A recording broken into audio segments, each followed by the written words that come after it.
You catch my girl legs open, better smash that. Don't be surprised if she asks where the cash at. Let's talk about what they don't want you to talk about on the Nicoleone Show, Rock Talk Radio, Monday through Saturday, 12 noon Eastern Standard Time, or GeorgiaGospel.com. WGAG Radio. Okay, I would love to talk to someone from that time, you know, because that's like a transition, you know what I mean? From, you know, hey, the disco singer to Nelly Sedek. You know what I mean? So someone who knew him as that, you know what I'm saying? Because I believe he had great influence, you know, he said he's had a great influence in the music anyway. So just knowing someone who saw him from that transition, yeah, that would be a very interesting conversation. Yeah. Yeah, that's a transition. You know, I'm going through that right now, being a singer that everyone knows is misses, right? Wait a minute, Sugar Pie. Hey, King Ellis, how you doing today? Hey, everybody. Great day, Don. Tap. Great day, Tap. Hey, Tap. Yes, Hey, Granddaddy. As a matter of fact, King Ellis, Dr. York was Imam Issa at the same damn time. Yeah. Okay. You know what I'm saying? The reason why the outside tried to defame him and say that he was hiding from the Muslims, that he was a disco singer. Okay. And he dropped the scroll entitled "Does Imam Issa Try to Hide the Fact That He Was Dr. York?" Okay. And he bust all that shit up in that book. As a matter of fact, Don did the whole book on the show. Okay. You probably like that one. Because that book is funny as fuck. This nigga is just cutting off heads on that shit because they were trying to say this nigga a part-time Muslim and a full-time disco singer type shit, and y'all niggas don't know that shit. Well, y'all making a lot that nigga in the damn club somewhere singing. And so, you know, so they was trying to say that he was hiding that, and he wasn't hiding.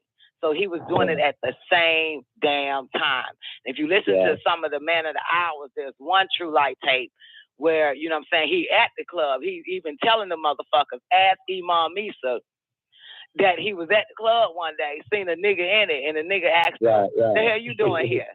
Yeah, no, but he never made no transition. He was always Dr. York. He was always Imam Issa. He was always Anamubidu Akata. He was always Melchizedek. He was always Atum Ray. You know what I'm saying? But he explains in that book how he did it. What was the most important on how he had to did it. Remember, he had Dr. York records inside of the bookstore of his bookstore in Monticello, New York. You know what I'm saying? He had a studio, a radio station, all that shit in there. And that's an 80 man. Yeah, so he never goddamn made one transition to another. And then, you know what I'm saying? Then, of course, by the time the 90s hit, the mid-90s, like 98, 99, going into 2000, then he dropped both albums again and did a full concert. Never hit it. Wow. You know what I'm saying? But they called him the disco singer, actually. You know what I'm saying? Yeah. That's Dr. York, the disco singer. That's what they would say. The you know, like your Bilal Phillips, the Sunni Muslims, and all that other type of shit. Right. Hey, trying to just crazy. And now that's some right and exact information there. Because he also told people that he had to take off that sackcloth and go out there and get to those people and get to them in the clubs. Yeah, absolutely. Right. I agree with that. Absolutely correct. Right and exact. I love WGAG. I'm going with it. Oh, Daddy, just say you love me. Shit. I love you, dog. Hey, do that. Okay. Do that. Yes, Do that. You something else, sorry. Do that. Yeah. But Don, you can't have all the love now. It's too big.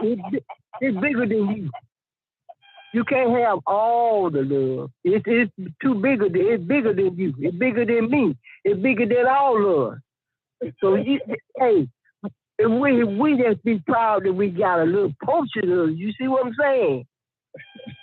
You got to share now. Great day. Wonderful Feeling good. Everybody vibrating, feeling good. It's so wonderful. Feels good. That's the best. Yep. Man, hey, dog, you don't like to share, do you? Yeah. Say that again, Umi. Don didn't hear you. Go ahead and repeat yourself for her. Hey, dog. Hey, Umi, how you doing? I'm fine. I'm great. How about you? I'm pretty good. That's good. But you don't like to share, do you? Do I like who? Share. I don't like to share? Yeah. No, I don't. I figured that. But just remember, they can't get all the love from you. They can't get all love. I can't say it again, Umi. Hey, we can't get all that love from you. We can't get it all. It's too big. It's too big. We can't get it all. So don't think nobody is getting your part of it, because hey, everybody got a part. Okay, make it plain for me. Because I've been eating candy all night long. What are you saying? I'm just saying, don't be jealous. Don't be what? Jealous. Don't be jealous. Yeah, about the love that your papa share and all the rest of us share, because it's bigger than just one or two or three. Wait a minute. Wait. Okay, don't be jealous about what now? The love that we share amongst each other. We can share that there with everybody. Okay, so are you taking it that I'm jealous because I don't like to share? Share your love. But how can I be jealous if I don't like to share? You're being jealous if you don't like to share. That's selfish. Yeah, but how did you get jealous from me not sharing? Me not liking to share? Because I got jealous from how did I get jealous? Because that is a part of not sharing, not caring, is being jealous. You can't show your full potential if you got that in you. Wait a minute now. Okay, so are you saying, let me get this clear. Are you saying that I'm jealous because others are sharing their love? Listen. Don't be jealous of sharing. I still don't get it. Don't be jealous of others sharing. Is that what you're saying? Now you put it in perspective. Yeah, because I want to receive what you're saying. So I want to be clear. Don't be jealous of what others are sharing. Okay. Is that it? Okay. You hit it. Is that what you're saying to me? You hit it on the nail. You got it exact. Okay, and I'm telling you that I am not jealous of what others share. That's them to share. I can't be jealous of that. I think jealousy will come in if someone is sharing love or something like that, since you mentioned love, and I ain't getting none. And that would probably make me jealous. Yeah. But Don is not jealous. Don ain't jealous of no one on this motherfucking planet. Okay. Not jealous of whether someone gives love or hate. Don is still not jealous of them. Don just don't share. But you did say you don't like sharing. Right, but sharing has nothing to do with jealousy. When you threw love in there, you know what I'm saying? Because in my feeble mind, I'm thinking you're saying, Don, you don't like sharing. And it's shit like, I'm thinking, yeah, the shit that belongs to me, I don't share. The shit that is with my name on it, I don't share. But then you flipped it, and then you said, well, you jealous of the love that other people. Nah, the love and jealousy, sharing and jealousy has nothing to do with each other. Okay. I don't share what belongs to me. Certain things that I hold close to me, let's say for an instance, my toothbrush, I don't share that. Oh, so I'm thinking you're asking me based on, you know what I'm saying, material things and shit like that. And no, I don't share love because I ain't the one to give out the love. So I don't share that either. You don't give out love? No, I'm not the lover. I'm not the lover. I'm not the one that gives it out. I'm not the holder of love. You know what I'm saying? I'm not the, what y'all call that shit? I'm not the source of love. I'm not Hua. So I don't give out that which I don't have, which I don't control. I only give what I have. Love I ain't got. Because love doesn't come from me, it comes through me. So whenever that happens, that's out of my control. I can't control love. Okay. Even in love, it is love that loves through us, not from us, honey. Okay. And I'm taught by Melchizedek. And those are the exact words and guidance from Melchizedek, which let me know that the love that 99.9.9% of a motherfucker is talking about is a lust. Because I've been raised by Melchizedek. And when that nigga said, even in love, it is love that loves through us, that means it doesn't come from us. So I can't give it to you. If it comes through me, you that means it's for you to have, because it ain't mine. Of course. That's understandable. So I don't have a jealousy. You know what I'm saying? Y'all talk about love as if y'all are just saying hello. No, that's not true. Hotel, peace, hello. I don't speak on love because I have to wait till it comes through me. It doesn't come from a person. That's in the order of Melchizedek. It doesn't come from us. We cannot muster it up. It has to be given from that inexhaustible wellspring from the source to give that to you, through you, and then you can feel it. And then it radiates out from you. And everybody will be able to feel it at that point. And you'll be feeling it at the same time, like, what the fuck is this? You're not thinking about anything. It just comes. It just hits you. That's the love that loves through you when it hits you. Because it's for you. But other people can feel it also. I got a question. But I ain't jealous. I ain't jealous of a goddamn thing. And whatever love the most mortals give, honey, trust me, I don't even want it anyway. I don't want shit in regards to a mortal talking about love, because I already know they know not what they're talking about. Hello? Can I come in? Hey. Yes. Can you hear me? Yes. This Chris. Y'all can hear me? Yes. Okay, well, my intake on that, I'm speaking what coming through me. How do you know what's not come through me? Then I say it comes through you? Right, I don't understand what the fuck y'all don't goddamn get. I never said that.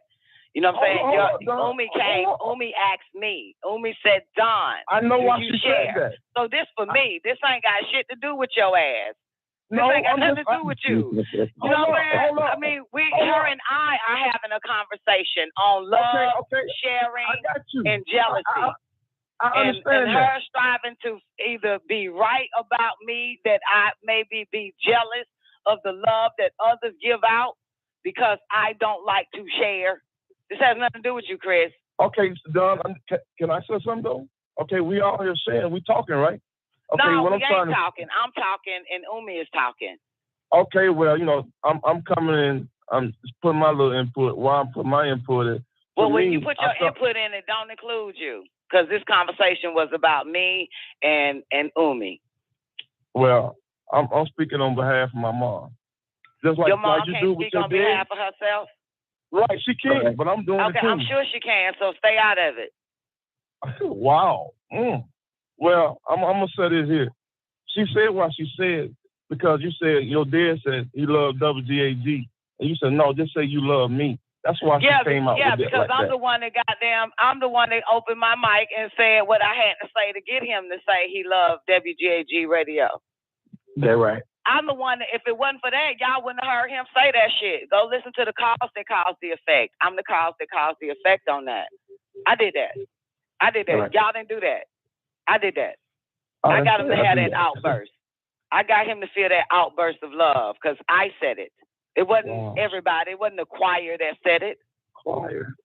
It wasn't the church that said it. It wasn't the whole congregation. Right. It was only that one that said it. That got him to say he loved WGAG radio. Ripple effect. I said, nah, Daddy, just say you love me, Shada, because I'm the one that said it.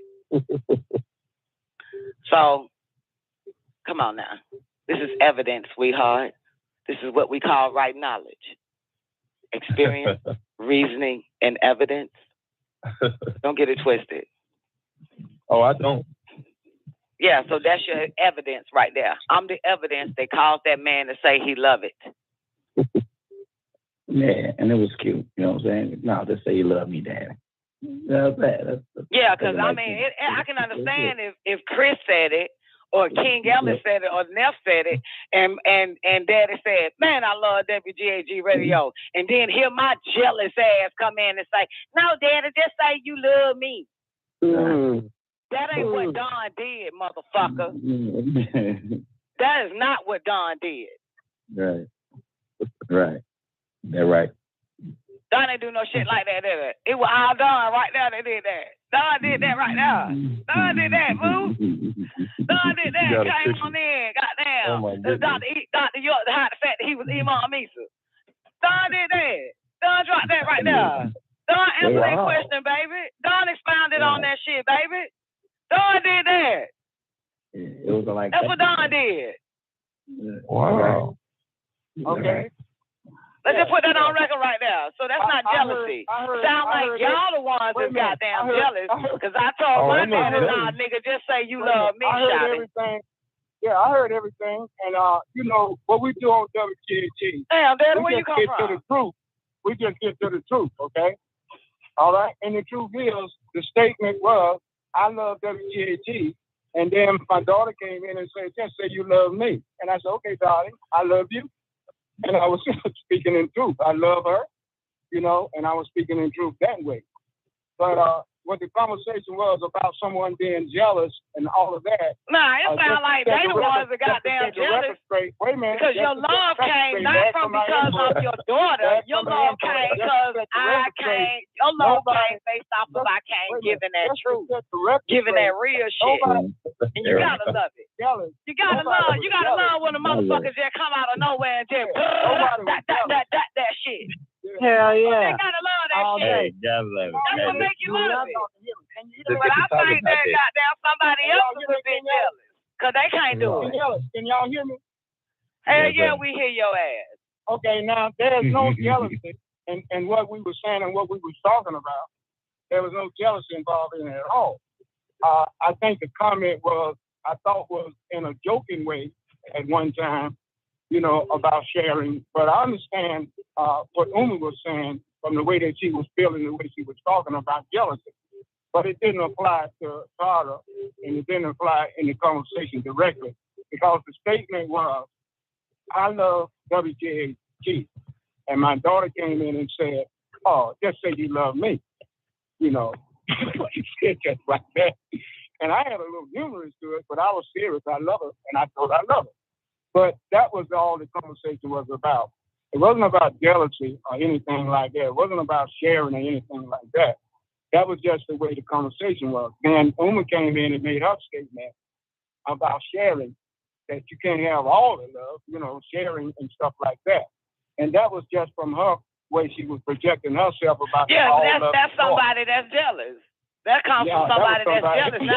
See, had I would have known that she mentioned, I thought this was something that she just maybe analyzing me from past all the way to now. And I had no idea that this was about what you said. I didn't know it was about I love WGAG radio until Chris mentioned it.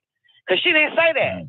You know what I'm saying? See, I'm thinking she's just trying to figure out, you know what I'm saying, or ask me really about my personality. I had no idea it was about what just happened 2 seconds ago until Chris goddamn said it. You know Well, what I'm saying? you know, so to me, so daddy, I mean, I know you gonna keep, I know you gonna goddamn, you know what I'm saying? You say you're saying this, but this ain't even about that. This is simply about someone else is goddamn jealous because they the ones that mentioned it. They the ones that got a problem with me saying, nah, daddy, just say you love me. That's the person that goddamn came at me is the one that's goddamn jealous. Jealous didn't even come out my mouth. What you talking about? I'm not talking Dave? about you, honey. Okay, I just want to know. You said Dave, so we trying to say who Dave you talking about. That's all I'm saying. So you talking about Omi? I'm talking about Umi. Now that I know that Chris goddamn explained the whole WGAG radio love shit. Okay, I just want to know. See, I would have never figured out, which means I got a real pure, naive, innocent fucking thought process. I had no idea that Shawty is trying to self-project herself on me. Because I ain't jealous. Okay. I had no idea. I'm just thinking, oh, shit, this is going to be cool. Me and Umi about to have a great conversation. I really felt it was on another avenue, if you'll let me explain. I really think you was talking directly about me, and it's in the sense of sharing love and compassion and care. Nah. I think it was... of course not. I'm trying to explain it to her at first. I said, that's what I thought. Damn, now you think it was about you. Yeah, that's what I thought. I really thought... Hold it. Really serious. I really thought at one time it was like that, you know, when she was talking about the sharing in love for all sorts of existence. So, but this is something that's very unique about the conversation coming in. All of us have the source of love and of the source inside of us, and we all share it, whether we think we are not or not. We're doing it anyway. Whether we think we are or not, we're still sharing His love. No doubt about it. You may think you're not, but you are. Well, if this is His love, then welcome to it. Goddamn, come with a sword. I don't want to cut it off. Truth is truth. Truth is truth. Remember that. I don't want to cut it off. So we get to the truth. Truth is truth. That's all it is anyway. In the end, nothing but truth. That's all we want. Nothing but truth. So Live Antennas basically said, and let me know if he's right or wrong, Born Sue. He says basically Umi is saying you can't have all your daddy's love. You gotta share it. Is this what this about? Yeah. That's what it is, Umi. Yeah. Okay, got you. I understand. See, and that's somebody that's what I thought. And that's coming from a jealous place. What you saying? That's coming from a jealous place. All right. Right. That's coming from a jealous place right there. So you saying I'm jealous? Yeah, absolutely.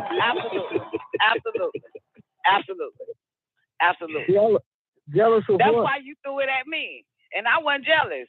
I have never been jealous. Jealous of sharing? Jealous of what you just said. No. If you're saying that I can't have all my daddy's love and I got to share whatever Born Sue just said, and you agreed to that, that's you coming from a jealous place. No. Yes. I'm sorry you think that way. No, that's gotta be. You agreed. You said yes. Because what gives you the right? My mother don't even say that to me. So what gives you that right to think that that's my daddy? That is not your daddy. That's not your baby daddy. That's not your husband. That's not your son. That's not the kind of love. So obviously, you got to be jealous. You got to be jealous because my mama don't even come at me like that. His mama don't even come at me like that. Hey, I'm not a jealous person. His sister don't even come at me like that. Hey, I'm just saying that I'll share anything with anybody. I'm not a jealous person. I'm not a selfish person. Yeah, but for you to come at me, that came from a jealous place. Because listen, honey, obviously you have no idea. Okay, sweetheart. Obviously you have no idea the history between me and my father. And not just my daddy, but the history between me and my daddy. Okay. So you have no idea everything that I have to rise up to And to finally realize that my father loved me, that means that I have to erase and eliminate everything that has ever happened between him and I that I had to clean, that I had a dirty heart over. And for you to fucking say I need to stop it now and share it, I'm not sharing it. Now that I actually have nothing but 100% pure satisfaction guaranteed from my fucking dad. And that took damn near 40 fucking years to have that. So you only got love for your daddy. Okay, now it's only. No, it ain't about only. It's just about him right now, obviously, because it was about him 10 minutes ago. It's going to be about him right the fuck now. It's only about him. This ain't about everybody else. Came at me about him. When I said sharing his love, I ain't sharing shit. I ain't sharing shit. Hey, now that I realize that my daddy loved me, I'm not sharing his love with the rest of you motherfuckers. I'm not. That's for me. That's all me. That is for me. That is for me. When I spent my whole life thinking this motherfucker didn't like me, thinking this motherfucker couldn't stand me, thinking this motherfucker wanted to kill me, and I just fucking got into that realization 3 fucking weeks ago that motherfucker loved me so goddamn much, bitch. Do you honestly fucking think I'm about to share it now? It's love. Do you think I'm about to share it? Do you think I'm just about to share what my daddy been trying to give me all my damn life to you motherfuckers? Bitch, please. Wake the fuck up. That's a goddamn no-no. I'm not doing it. Not even for my mother. I'm not sharing the love that he has for me. With anybody. If my daddy love you, bitch, then you goddamn share the love he got.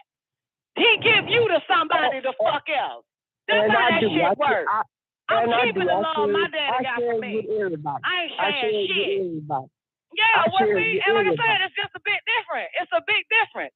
When you finally realize, and I don't know, maybe you don't understand this shit that I've been through, but when you finally realize that the man you thought that everything he has done was horrible, was painful, and full of mistakes, and damn near 35 years fucking later, you realize that none of it was true, that it was all fucking love.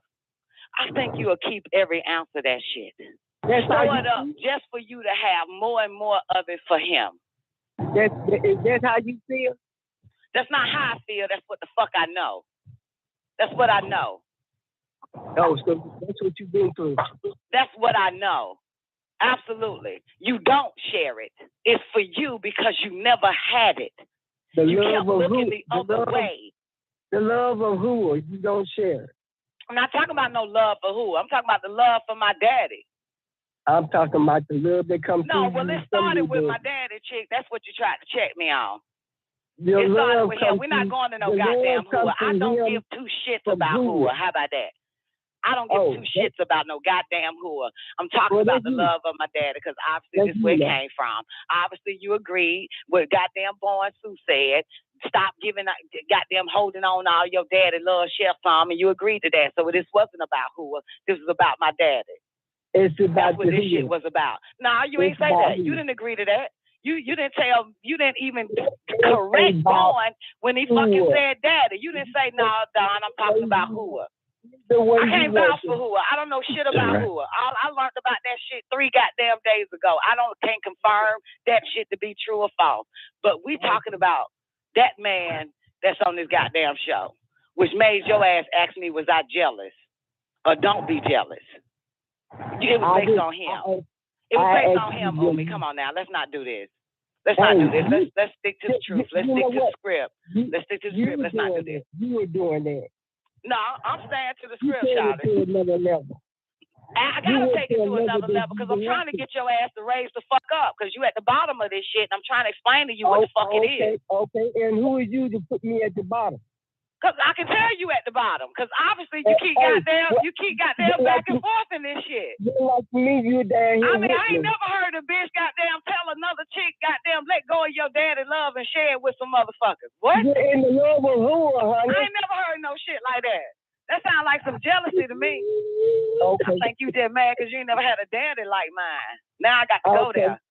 You must have had a man to stand up for you and shit. That ain't my fault. I ain't got nothing to do with that. Okay. Must be something like that. Must be something going on internal inside your ass. Oh, okay. Because it ain't Don. It ain't me. It's you. That motherfucker. You're listening to Don Nicoleone. That motherfucker. Don Nicoleone. That motherfucker. That motherfucker. That motherfucker.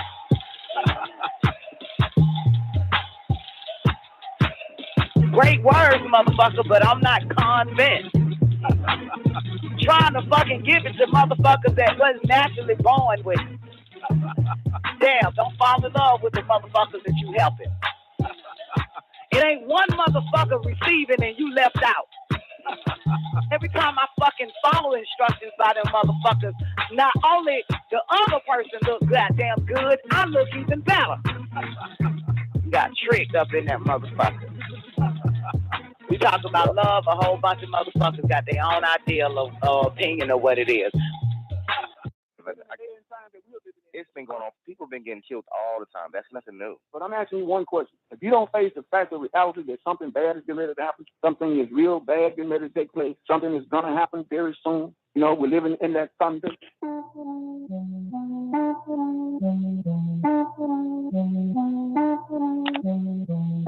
It records? Yes, Lord. They should take it this time. Look, man, if you got a problem, I'm pulling up. Strap. Big booty bitch and I'm pulling on. Strap. I play with them words, I play with them birds. I'm really that. I'm stating facts. Listen, man, it's not bad shit is going to happen. I don't understand why people don't get into the science of the plane of force, the laws of attraction. These things are happening because there are beings that vibrate on a very low vibratory level, frequency, where they are magnetizing misfortune to them. You know what I'm saying? Because they are controlled by the plane of force on a very low vibratory frequency, and they refuse to raise up. They refuse to look at the handwriting on the wall in their own life, in their own house, in their own community. If you got a problem, I'm pulling up. Strap. Big booty bitch and I'm pulling on. Strap. I play with them words, I play with them birds. I'm really that. I'm stating facts. If in fact, when there is death, there can be no life. Look at Chicago. There was 20 motherfuckers dying every fucking week, and people were still there waiting to die next. They don't know when to pick up and go, and all of them say they are Christians, and all of them know about the story of Sodom and Gomorrah.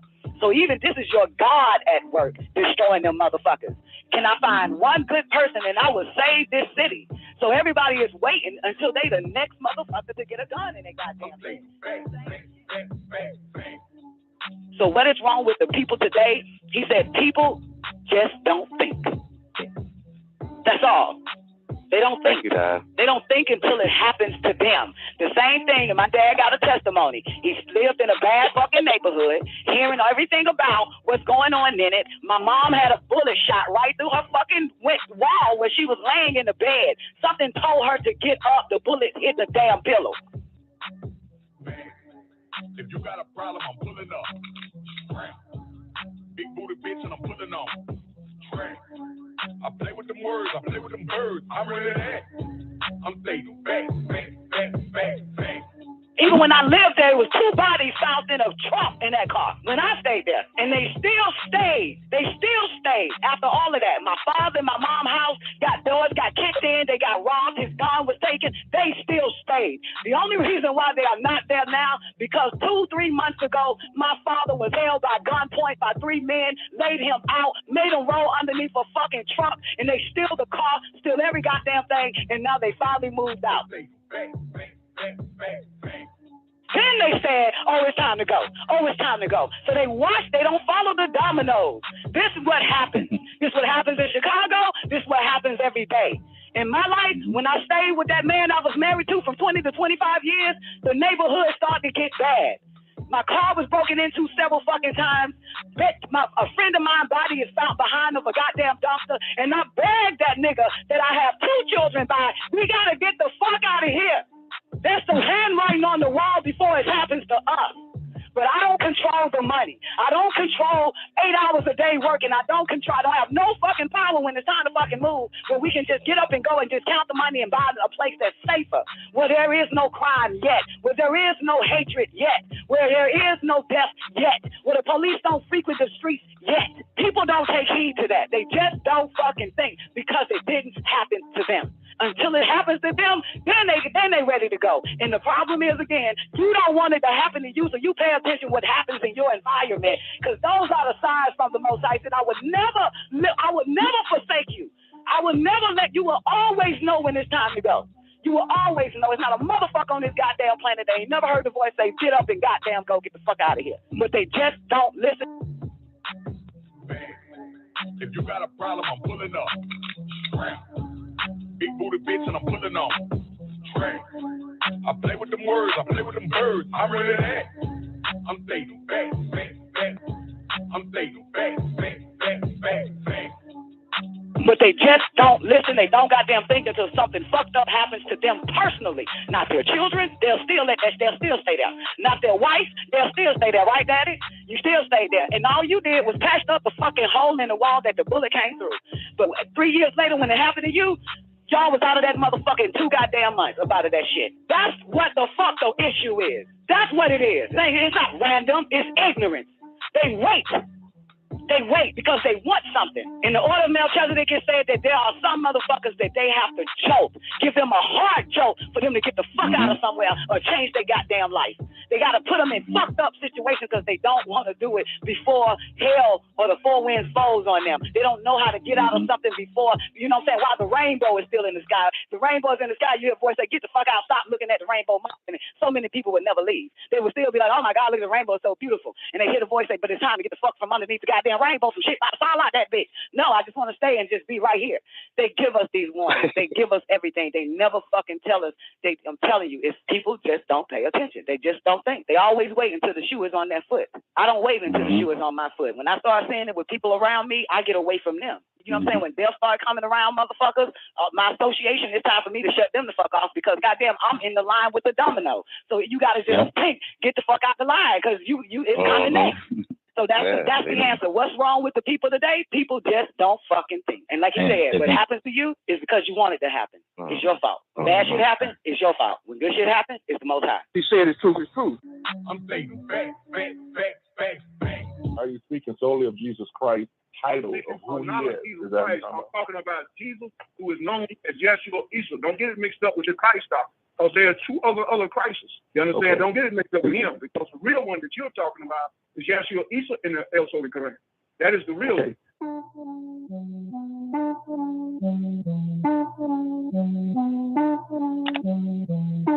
It record. Yes, Lord. They should take it this time. Look, man. If you got a problem, I'm pulling up. Strap. Big booty bitch and I'm pulling on. Strap. I play with them words, I play with them birds. I'm ready to act. I'm thinking back. If I may add, it's Issa. It's not Yeshua. He asked about Melchizedek. The only reason why a lot of people don't know that Melchizedek is actually in the Quran, whether it's the Yusuf Ali version or the right translation by Dr. Malachi Z. York, is you'll find El Kitta is another name for Melchizedek. That's the El Kitta that walked with Moses. So there's a story of El Kitta, who's also known as Melchizedek or Melchizedek. That's the answer to your question. If you got a problem, I'm pulling up. Strap. Big booty bitch and I'm pulling on. Strap. I play with them words, I play with them birds. I'm ready to act. I'm thinking back. El Kitta is in the Quran, is what you're saying. Absolutely. El Kitta is all the Muslims around the world knows him as El Kitta. Melchizedek, that's a Hebrew name. And of course, Arabic came from Hebrew. That's why the word Allah or Allahum, or matter of fact, El Alayu, is an Arabic word which was taken from the Hebrew, which is Elyon, El. That's Hebrew. So, you know what I'm saying? Elyon, it was taken from Hebrew as Elyon, El. I'm thinking back. But we can get knowledge. That's why I call into the show, because regardless of what I think, I'm faced with Islamic teaching, and I'm also faced with Hebrew teaching. And I can't get the two connected because I'm seeing a bickering or the struggle of we're right and you're wrong.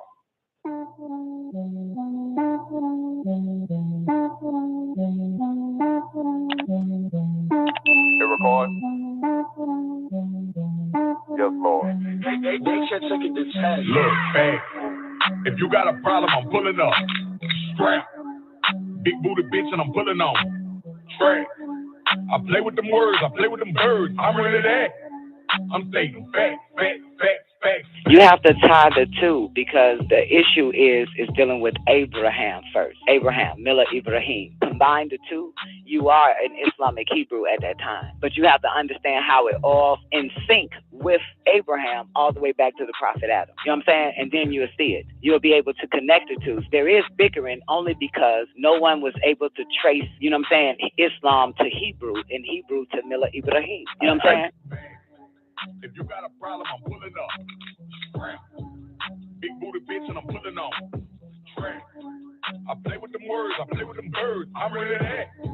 I'm stating facts. As a Hebrew, I got a connection because of Ishmael. But where is Ishmael in the Middle East? Are those the Moors we're talking about? I believe it is. I believe the Moors are the true descendants of Ishmael and Hagar, because Hagar is the mother of Ishmael. So her offsprings will also be considered. But did the Chaldeans conquer to servitude, which created the Moors, which are considered our army fighting Islamic today as Islamic fighters? I'm stating facts. Islam is different. Those are Mohammedans. That's not Al-Islam. Those people that's over there fighting, they are Mohammedans. Like over here, they are Christians.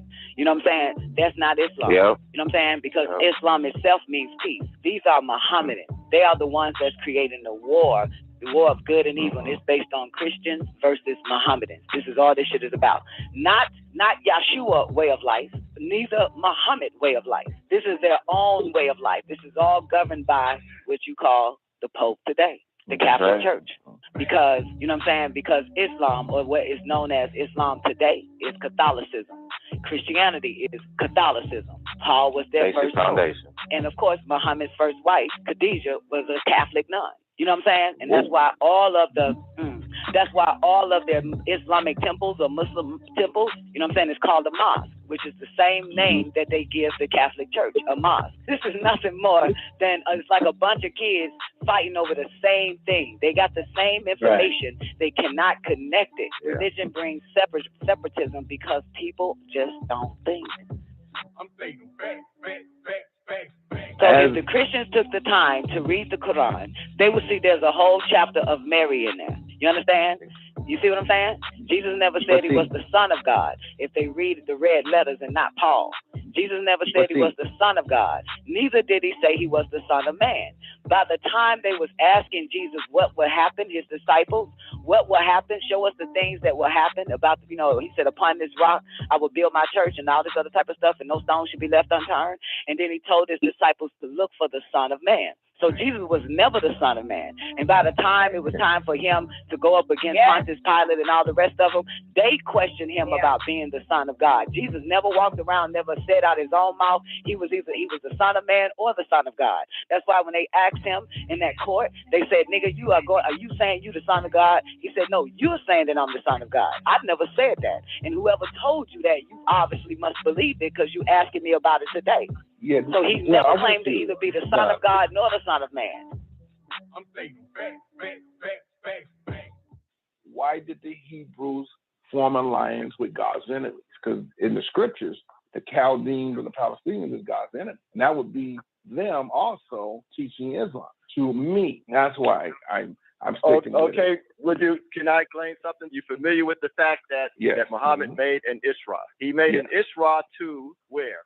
He made an Isra to El. He made an Isra to Allah, right? Which is El. Jesus said Eli, but he made an Isra to El, which made him an Israel. Mm-hmm. Jacob did the same thing. Remember Jacob's ladder? Jacob climbed that ladder, or he saw that ladder. He rose, he went up, he made, they named him Israel after they took his name Jacob away from him. They named him Israel. Now, this is how I understand Muhammad is a Hebrew. Muhammad was that's Hebrew the trick right there.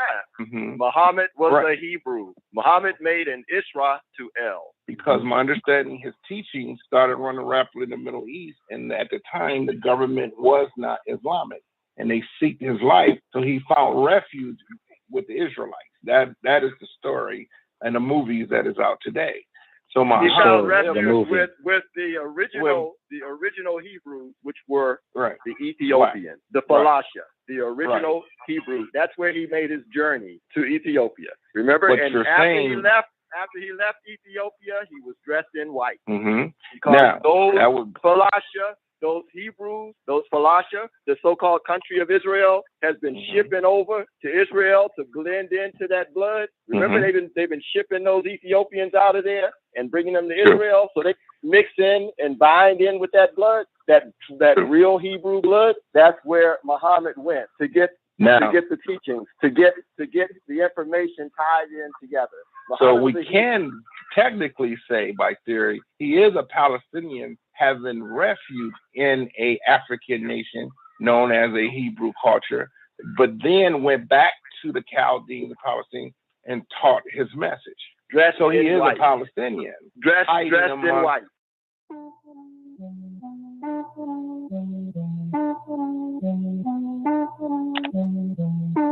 Hit record.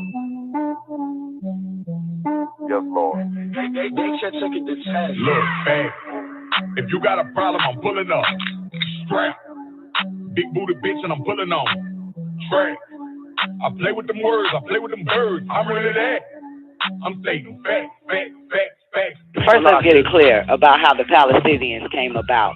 If you go to Genesis chapter 10, verse 6, it shows you, it says, and the sons of Ham, Cush, Mizraim, and Put, and Canaan. And the only thing that we're going to be concerned here with in Genesis chapter 10 here is the son Mizraim first, because the Bible translated Mizraim as an Egyptian, if you look at it, and translated Cush as an Ethiopian. It translated Put as a Libyan, and doesn't bother to translate Canaan. So it was the Mizraimites who originated with Noah in the Persian Gulf. And if the Bible story is true, and Noah was a direct descendant from Adam, and they were dwelling in the Middle East, then in order for Mizraim to be an Egyptian, the Mizraimites would have migrated westward, just as in order of Cush to be Ethiopian, which is in Africa. They would have migrated westward. And the same applied in order for Put to be Libyan, which is also in Africa. I repeat that Ethiopia, Libya, and Egypt are in the continent of Africa. The biblical society try to make it appear that Ethiopia, Libya, and Egypt are on separate continents. So the descendants of Mizraim were Lydia, Anna, Lehab, Napatu, Patharum, Casluhim, that's in Genesis 10:13, out of who came the Palestinians, or the Palestine. So which are your Palestinians of Palestine today? Your Palestinians of Palestine today. However, they are mixed with European type Arabs from Turkey. That's the only thing. Talking about a mixture that took place in the biblical geography of the Egyptians they originated in Genesis chapter 10, verse 6 as the sons of Ham, which means burnt black. So everybody at that time that were called Palestinians or Palestinians at that time, they were black. Jet fucking black, burnt black is what the Bible described them motherfuckers as. What you're looking at today is tail Arabs or the Turkey motherfuckers coming in, like Doc just said, taking the Ethiopians, mixing it, you know what I'm saying, 600 something fucking years ago, and probably 1,000 years ago, and bleaching Palestine.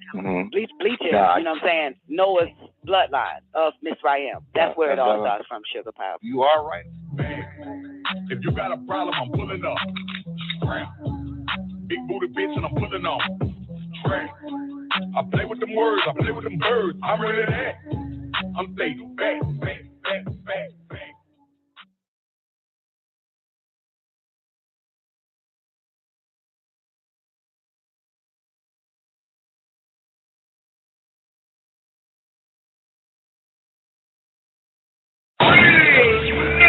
Radio.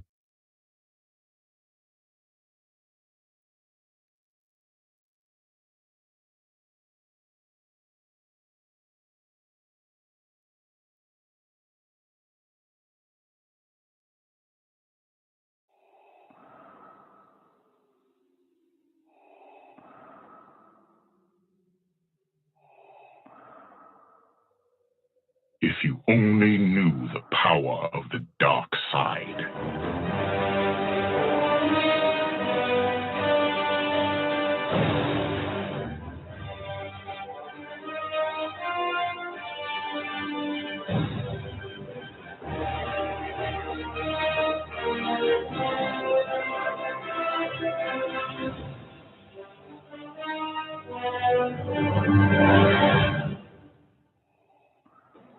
There are relics that predate the universe itself. What lies within her appears to be one of them. The 9 realms are not eternal. They had a dawn as they will have a dusk. But before that dawn, the baddest bitch in El Cologne reigned absolute and unchallenged. Dawn, Nicoleone, made a weapon out of that darkness, and it was called the ether. While the other relics often appear as stones, the baddest bitch in El Cologne is fluid and ever-changing. It changes matter into dark matter. It seeks out host bodies, drawing strength from their life force. Dawn, Nicoleone, sought to use the ether's power to return the universe to one darkness. Darkness. Darkness.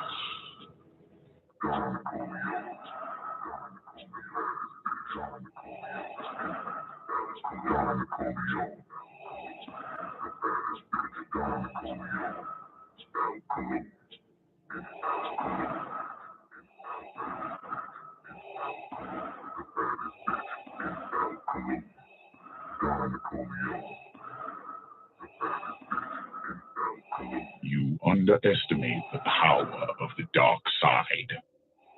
Your powers are weak. Long before the birth of light, there was darkness. And from that darkness came the baddest bitch in El Cologne. Millennia ago, the most ruthless of their kind, Dawn, Nicoleone, sought to transform our universe back into one of eternal night. Such evil was possible through the power of the ether, an ancient force of infinite destruction. You underestimate the power of the dark side. Your powers are weak.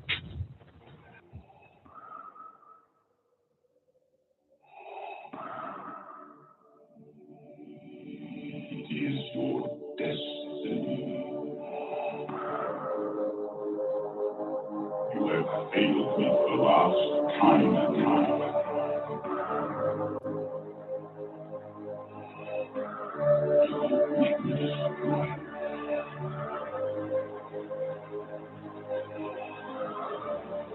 You are not C.I.A. yet. Baddest bitch in El Cologne. Baddest bitch in El Cologne.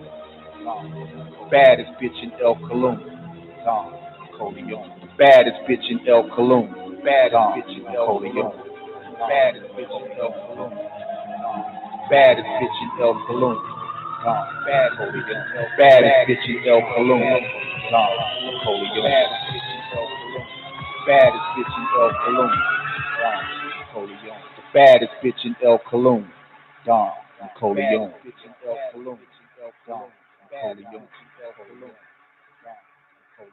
You cannot escape destiny. Accept your fate. You are beaten. Yeah, the darkness is once again visible, niggas.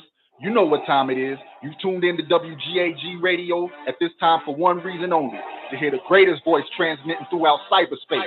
You know who she is, the Sublime Oracle, the baddest bitch in El Cologne. Yeah, it's time for the Dawn Nicoleone Show. You underestimate the power of the dark side. The baddest bitch in El Cologne. The baddest bitch in El Cologne. The baddest bitch in El Cologne. The baddest bitch in El Cologne. Dawn Nicoleone. Dawn Nicoleone. Dawn Nicoleone. The baddest bitch in El Cologne. The baddest bitch in El Cologne. The baddest bitch in El Cologne. Your thoughts betrayed you. Your powers are weak. So you've chosen to die here. Expect no mercy.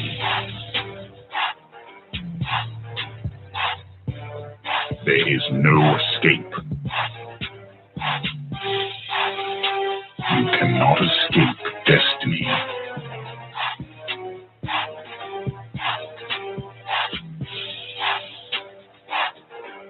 Accept your fate.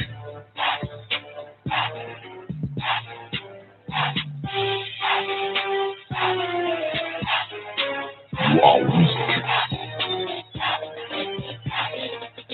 I will destroy you. Triple darkness is your destiny.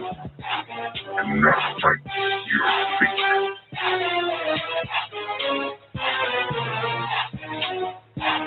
You are beaten.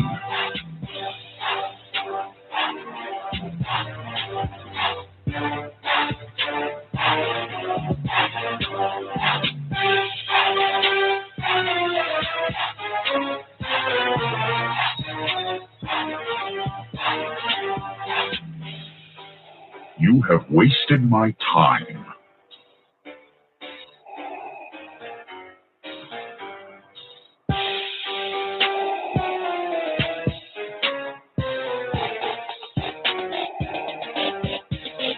This is the end.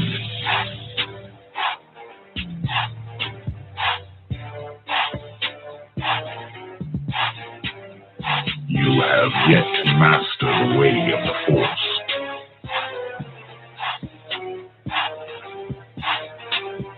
Don't underestimate the power of the Force.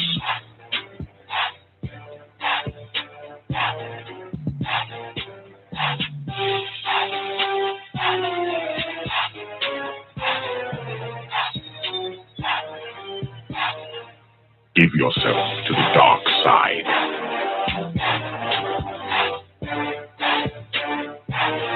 It is useless to resist.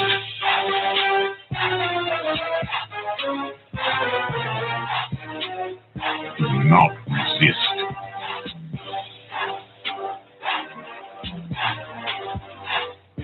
Unwise. This is the end. If you only knew the power of the dark side. Give yourself to the dark side. If you only knew the power of the dark side. Give yourself to the dark side.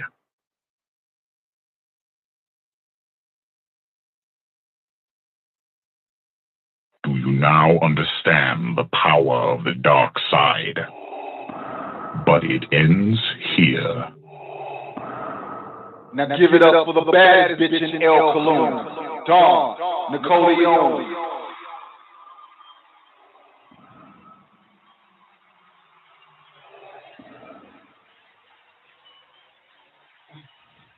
You know, it's like that, being the baddest bitch in El Cologne. And sometimes, just because you're the baddest bitch in the El Cologne, you might just wanna masturbate to the affirmation. I do a cool tackle, that's why I don't be by more El Cologne. I need a fee, I shook shell El Cologne. Why cool, I shook isn't CD. And new Farugan shell El Cologne. Why El Cologne isn't Farugan shell me. Ania Wahid Ma El Cologne. Why El Cologne isn't Wahid Ma me. Any Akilu and Jihu Kama Farugan shell El Cologne. Waku Kama Farugan. Ani Akilu Akwenu Kul Dik Ani Aksidu Fi El Cologne. Kama Kafiza Izu Lia Amadu Fi El Cologne. Ania Kabaha Wahud El Cologne Izu Ania El Cologne Yakilu Ani Akilu El Cologne Yatnalu Ani Abnalu.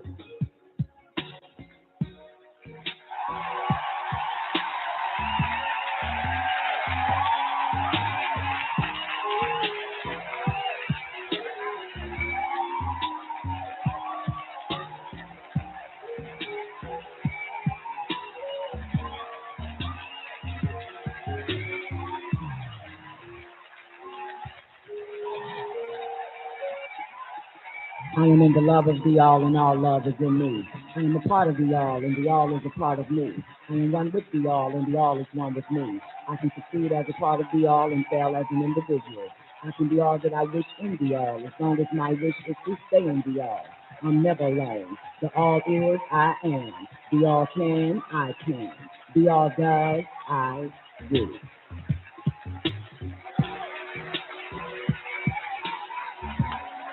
El Kalim, ladies and gentlemen. What up, Queen? All right, y'all, man. Here it is, boo. We're in episode 2, the New Phoenix program. Hope I spelled that shit right. We're going into that Agent Orange. Just give a player a minute, because I got to show some love first to all my niggas. Great day, everybody. Welcome to the Don Nicoleone Show, baby. The new time is 9 p.m. Tell a friend, tell an enemy. Doesn't fucking matter, though, but that's what time it's going to be at 9 p.m. Monday through Fridays, Eastern Standard Time. That's on Real Nigga Radio, WGAG Radio. It's a Nigga Radio. Okay, man. One time for my niggas on the call lines. If you need to call in number, the call in number is 515-06. No, all fucking wrong. God damn it. Well, I was slowing for a minute. I fucked that one up. 515-06. Shit. Fucked it up again. Y'all, this is my first time talking. Let me do it again. The first time me opening my goddamn mouth since shit, man, since we did the pilot and command show last night about 2 in the morning. We finished at 6, 4, 5 a.m. Let's shout out to Sister Zena for that. Thank you, babe. All right, let me try this shit again real quick, man, for everybody on the call lines. Hope all is well with you. If you need to call in number is 515-605-9828 or 425-569-5274. If you can't get in, that's because you need to get rid of your cell phone provider. They're trying to charge your ass. You can go to myfamilymobile.com. You can go to xfinitymobile.com. Boost Mobile, get you a fucking phone from them because you can call in for free. However, if you want to be loyal to them slave-ass owners, then fine with me. I dropped the link. Free calls. You can dial it in YouTube. Drop the link on YouTube. I also pinned it to YouTube and also in the after party. But great day, everybody over there in the after party. Hey, what's up? After party, baby. That's our 24-hour voice-activated chat room. It's on PowerTalk.com. Type in the search, the after party. That's where you'll find us at. Great day, Bar Rouge. L is in the building. Bar L. What up, baby, man? One time for Brian O'Ryan. Where you at, Brian? Great day to you, boo.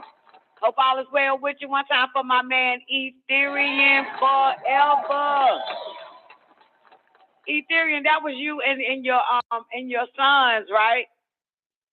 That was you and your sons. I saw y'all, man. I was like, look at Ether. Look at Ether.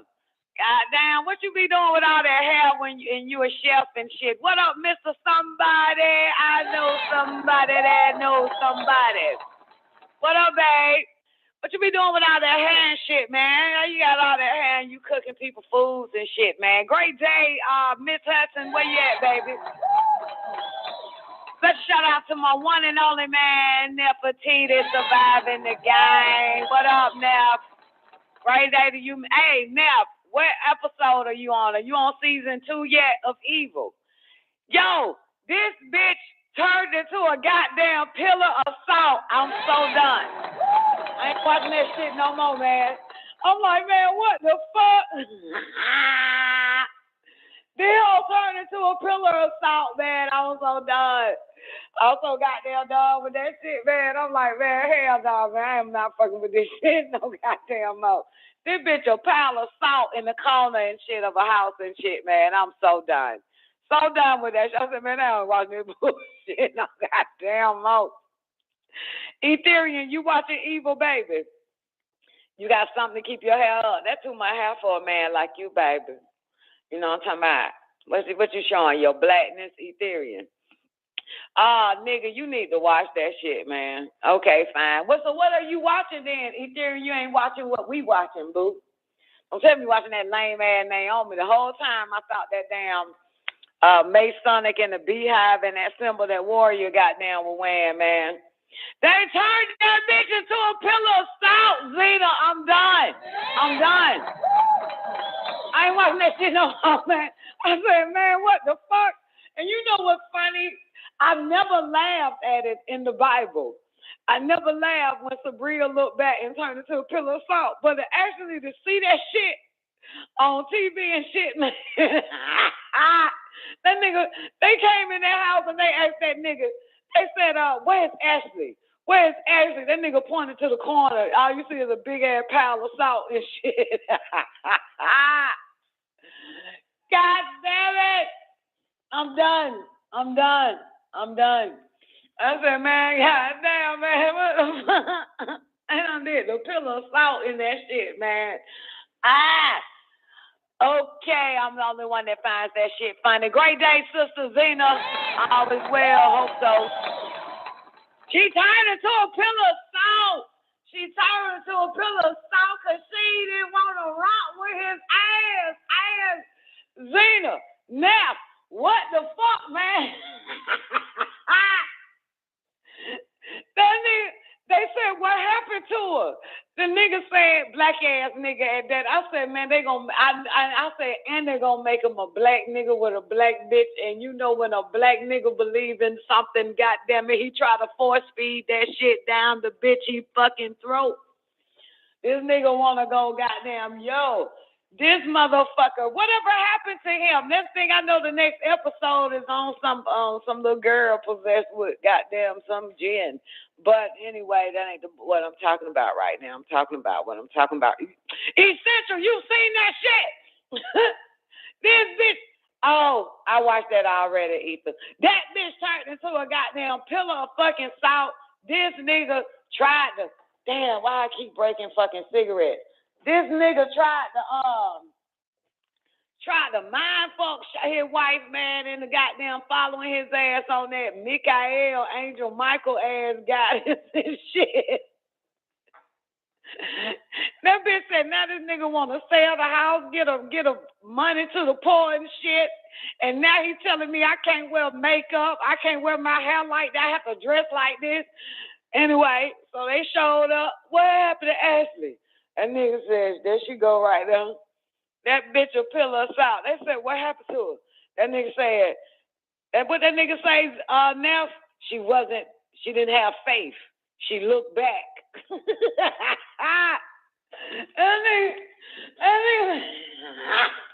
I'm so done. Ooh, god damn, cause that bitch didn't want to goddamn do that dumb ass shit, motherfucker. God damn. Why the hell did the bitch even see? That's what happened when you marry. See, you're not supposed to marry these niggas. That's what happens.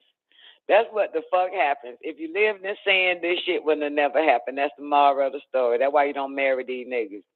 That's why you don't, man, because at that point, goddamn, if that nigga become a man of God, bitch, and you disagree with that motherfucker, that's the end of that. You turn to a pillar of goddamn salt. That's what the fuck gonna happen, man. Nigga make your life hell. My daddy made my mama like hell. Goddamn, that nigga got all religious the fuck out, man. Said God showed up on the mountain while he was driving around a mountain or some old shit, and he saw God. Girl, right after that, my mama whole house looking like a fucking magazine cover turned into a goddamn white man's museum. All these white pictures of Jesus, white hands. All that shit, man. I walked in my mama's house. I said, Mom, what the fuck going on? I said, man, what the hell? They all look like a goddamn white man museum now. All these pictures, where all your nice shit went? Man, this motherfucker lost it, boo. But I came right on time, my nigga. I went on and gave that nigga, God gave the signs to Jonah.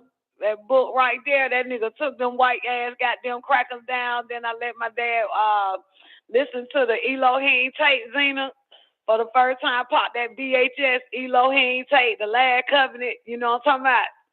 That motherfucker, that nigga looked at that motherfucker all day, every day. That motherfucker, all that shit had to go. Man, my mama still blame me for this shit. Bitch, I saved your goddamn design on a dime career. The fuck? All that shit came down. But the sad shit about it, she put all her little nice little stage, home shit back up, and that nigga took that shit down and put a whole bunch of Dr. York pictures up on the wall. All of a sudden, this nigga talk about women don't want to wear their natural hair and shit. That's the problem with black women. They don't want to wear wigs and shit. Like, oh my God, I'm sorry, mama, man. I thought I got rid of the white man about the black man in your damn life. God damn it. Can't win. El Sancho, he turned her into a pillar of salt, boo. She turned into a pillar of salt. I've been named to show that shit. I'm so done. I can't deal with religious niggas, man, or spiritual niggas, because you can't tell the difference, so you stay the fuck away from all them motherfuckers, man. They get real saucy on your ass. No matter what, man. My son did try to do that shit on my boo he with right now, man. I told that nigga bad the fuck back. You hear me now? My son tried that shit. I said, nigga, if you don't bad the fuck back, you righteous motherfucker, bad the fuck back with that shit. Yeah. The nigga bad the fuck back. I always gotta have a say and some bark. You know the fuck I'm talking about, bro. Come here. Bring your ass to the front of the show. Front stage, booth, front row seat. Bar know what the fuck I'm talking about. Goddamn. You know what I'm talking about? I said, nigga, you don't bad the fuck back, you righteous motherfucker. Goddamn, you that goddamn righteous. The fuck you doing with a goddamn woman? What you got looking at her goddamn faults and making yourself feel better, nigga? No, bitch. Bad the fuck back off her. Nigga, that's the problem when y'all get a little bit. Y'all just get a little bit of goddamn something. A little sprinkle of right knowledge, little sprinkle of right wisdom, little sprinkle of goddamn, what come after that? Right knowledge, right wisdom. Little sprinkle of right understanding, little sprinkle of goddamn spirituality, a little sprinkle of goddamn A-mom. What study we on, Zena's? A-mom 2 and shit, and all of a sudden she ain't even did her goddamn mirror test yet. She ain't even got the stuff. I said, motherfucker, shut the fuck up. Goddamn, shut the fuck up, you righteous bitch. Quiet with that shit. God damn. Ah, damn, nigga. You better than all these motherfuckers in. What the fuck you doing with these people? God damn. Shout it. That ain't tomorrow, though. The point of it is the bitch turned to a pillar of salt. She turned to a pillar of salt. Make that ugly ass wig out. Take that ugly ass wig out.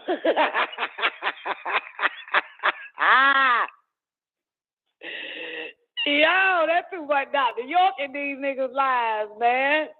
That's just too much Dr. York, man. That nigga said women stop put dead people hair in your head and shit. Wearing dead people hair and shit. You know, man, that's too much goddamn Dr. York, man. Y'all need bad the fuck back, man. Bad. Ease off this shit. Look, essential. She turned into a goddamn pillar of salt. I'm so done. Speaking of a pillar of goddamn salt, remember I told y'all about that faggot ass nigga named Saucy? Remember that song I told y'all know nothing about? The one that shitted on Beyonce designer baby, Blue Ivy. Remember I told y'all about that shit? Remember I told you? And that motherfucker said he apologized for a goddamn thing. Remember I told y'all about that shit? You know the song that nigga is? Hair did, weave done, ass back. I'm fuck that job, I ain't going back. Boom shaka like a boom shaka like a boom. But the moral of the story is, this nigga went to great gay goddamn pride. Hold on, let me let y'all hear this nigga. This nigga went to gay pride and performed some shit, right? And then got on the mic and started talking shit. Here, hold on, let me let y'all hear this nigga. Yeah, this little side note before we get into why the government fucked these black ass niggas up and turned them into fags. That's all part of it. But hey, this is the remnant of the MK Ultra subliminal psychic driving These are the last of the remnants, motherfuckers. Here this little monkey is right here. Hold up. I better be glad I like getting up for you motherfuckers. Hold up. Let y'all see this shit real quick. Dun dun dun dun dun. Let me put the fag on TV. Dun dun dun dun dun. Let me open up my camera on the after party. Dun dun dun dun dun. Got my cam on. Dun dun dun dun dun. I'm about to hit play so y'all can see this. One time for the LGBT in this bitch. Cause I want y'all to know gays run a motherfucking world. When them hoes be they count down, they call the gays. When them hoes be the stylist, they call the motherfucking gays. When them hoes be they motherfucking face burn, they call the motherfucking gays. When your dog ass baby daddy wearing your ass out, you need advice, you call the motherfucking gays. Cause we the motherfucking blueprint to this bitch. Anybody need a motherfucking gay rapper that's really running shit out here. And I'm gonna open motherfuckers off for all of us in this bitch. So I don't motherfucking hate, congratulate, bitch. And y'all see this motherfucking ass. Where you got it? Where you got it for? I got it from the doctor.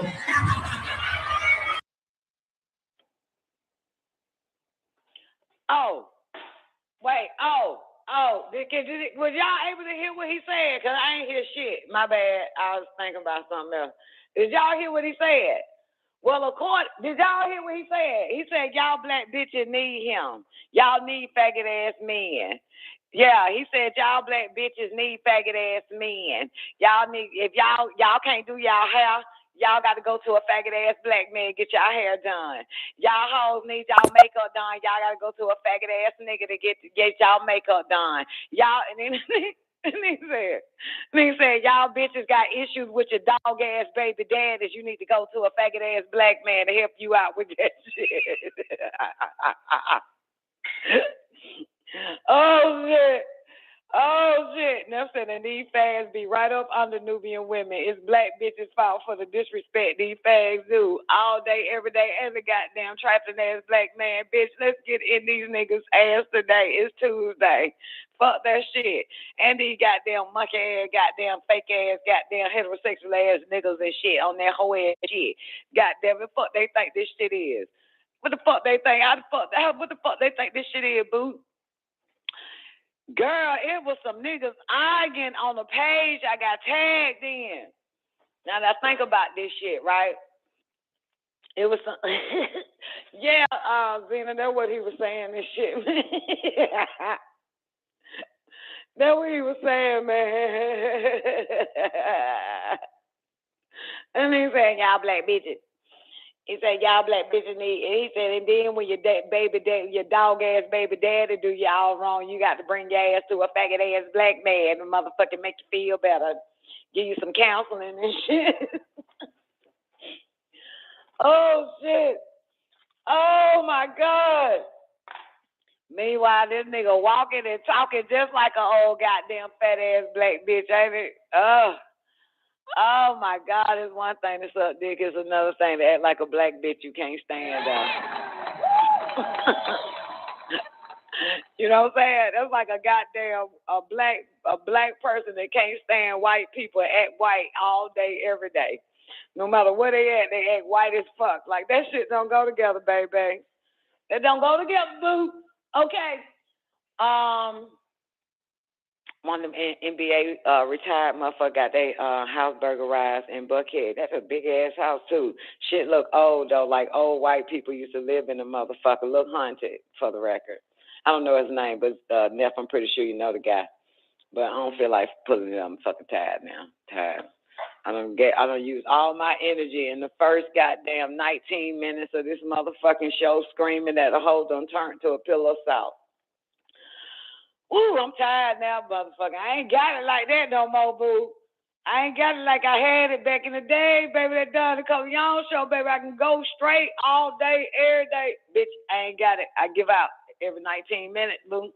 What up, L God? Let me show some love, though. Let me show some love to my peoples who I missed up in this after party, man. Great day. Sweet Ocean, hope all is well with you, sweetheart. Special shout out to everybody over there in Lockdown Radio again. That's YouTube, baby. That's what we do it at. You feel me? I got to show some love to my man, L. God in the building. Great day, L. I love you too, baby. Everybody love Don Nicoleone, dog. Let's go. I'm just a lovable motherfucker, boo. What up, Quincy Thomas? Great day, babe. How you doing? Oh, man. Shit, that affirmation must work like a motherfucker. I'm in love with all love is in me. That thing I know everybody loves me.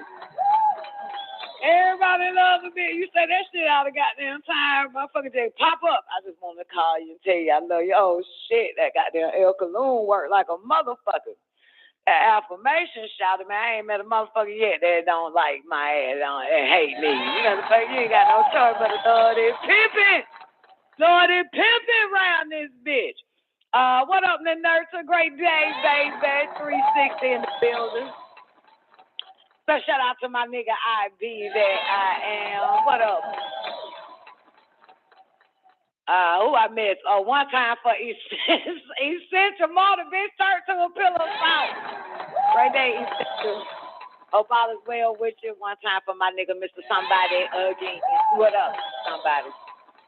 That's our YouTube right there, man. We streaming to that bitch, man. Lockdown Radio again, man. Subscribe, hit that bell button, click that goddamn all, and goddamn leave me a comment, motherfucking hit that like shit just for the hell of it. You feel me? Goddamn. So y'all missed a really good show after the Don Nicoleone show. It was just us sisters doing the goddamn. We did our first episode of Pilot in Command show about 2 a.m. in the morning. Special shout out to Sister Zena. She gets so fucking emotional, man. I ain't got time for that shit. God damn, man. Shout to be getting so goddamn emotional over goddamn points and shit, man. Just like, oh my goodness, God, dog, girl, I can tell you the only child.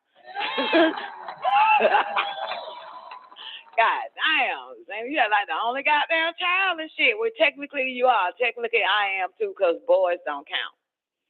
You know what I'm saying? Yeah, so you are the only child. That's why me and your ass goddamn be wanting to have our way and shit, bitch. You feel me? Because you the only child and shit, man. That shit is not going to work, though. Okay, so, anyway, man, that was all the way up to what? 5 my time, 6 your time, Zena? But yeah, we rock that shit, man. Oh, my God, Zena got some good-ass Jeopardy games, so I just want to put that on back up. I still love you, boo. Goddamn, y'all hear Zena and shit, man.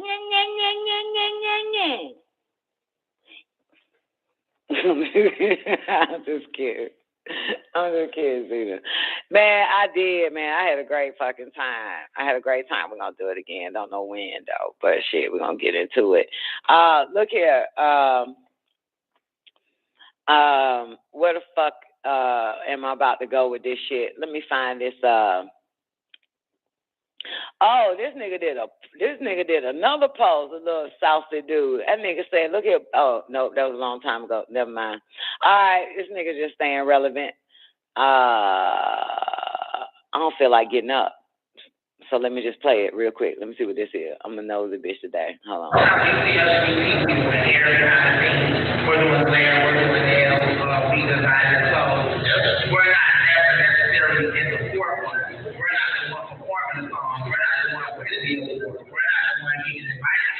You know what's foul as fuck? Y'all know them city bitches. Now, if you know the city hoes put this little nigga on, right? And now he goddamn shitting on black bitches. This is what happens.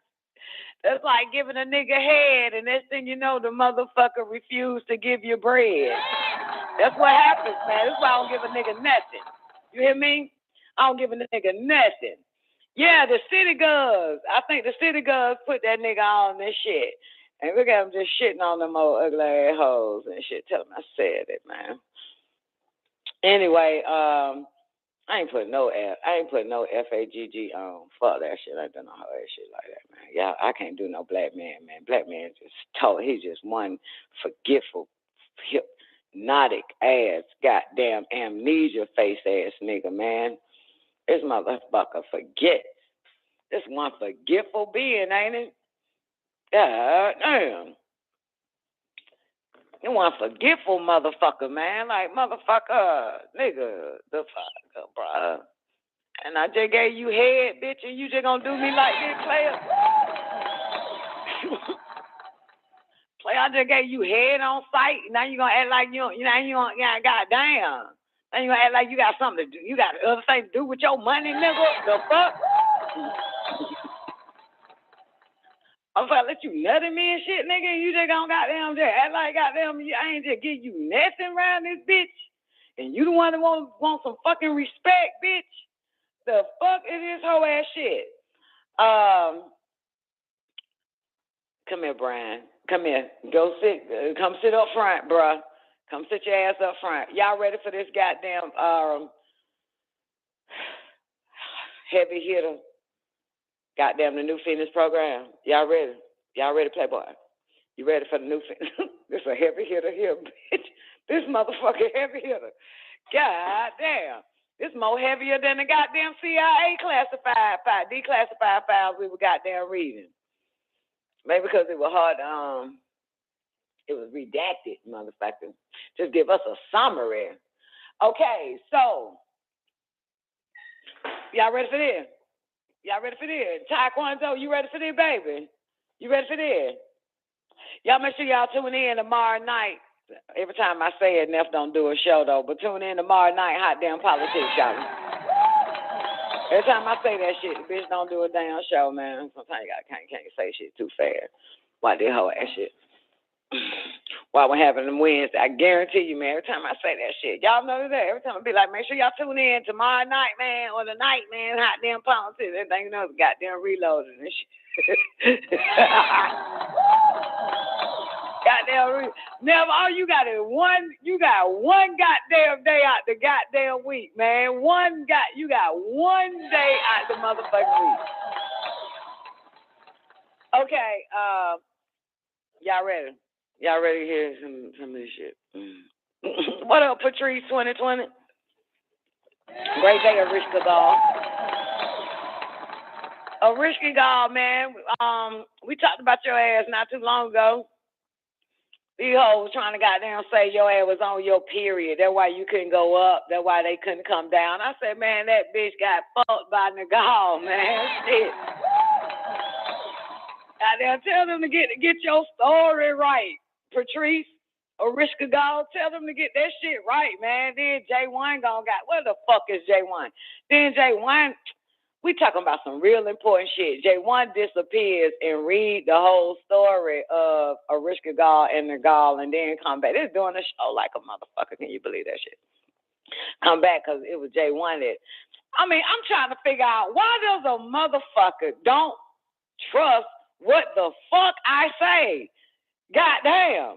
I'm trying to figure that shit out. I'm like, no. Goddamn it, that's the goddamn bitch. Bitch, the fuck. It's all right, though. I understand, man. Who gives a fuck, man? Give a shit. That ain't the point. I don't give a fuck, man. Nobody listens to the youngest one, to the baby. Who fucking listens to the baby? Out of the mouths of babies, that point I was making is that the whole bleeds. The bitch didn't bleed, Neff. That's the point, man. We are not finna do that shit.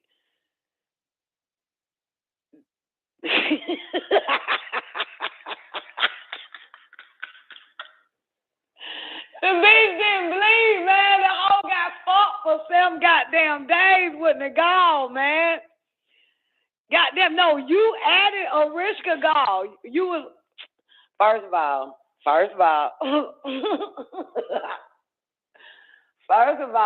goddamn it.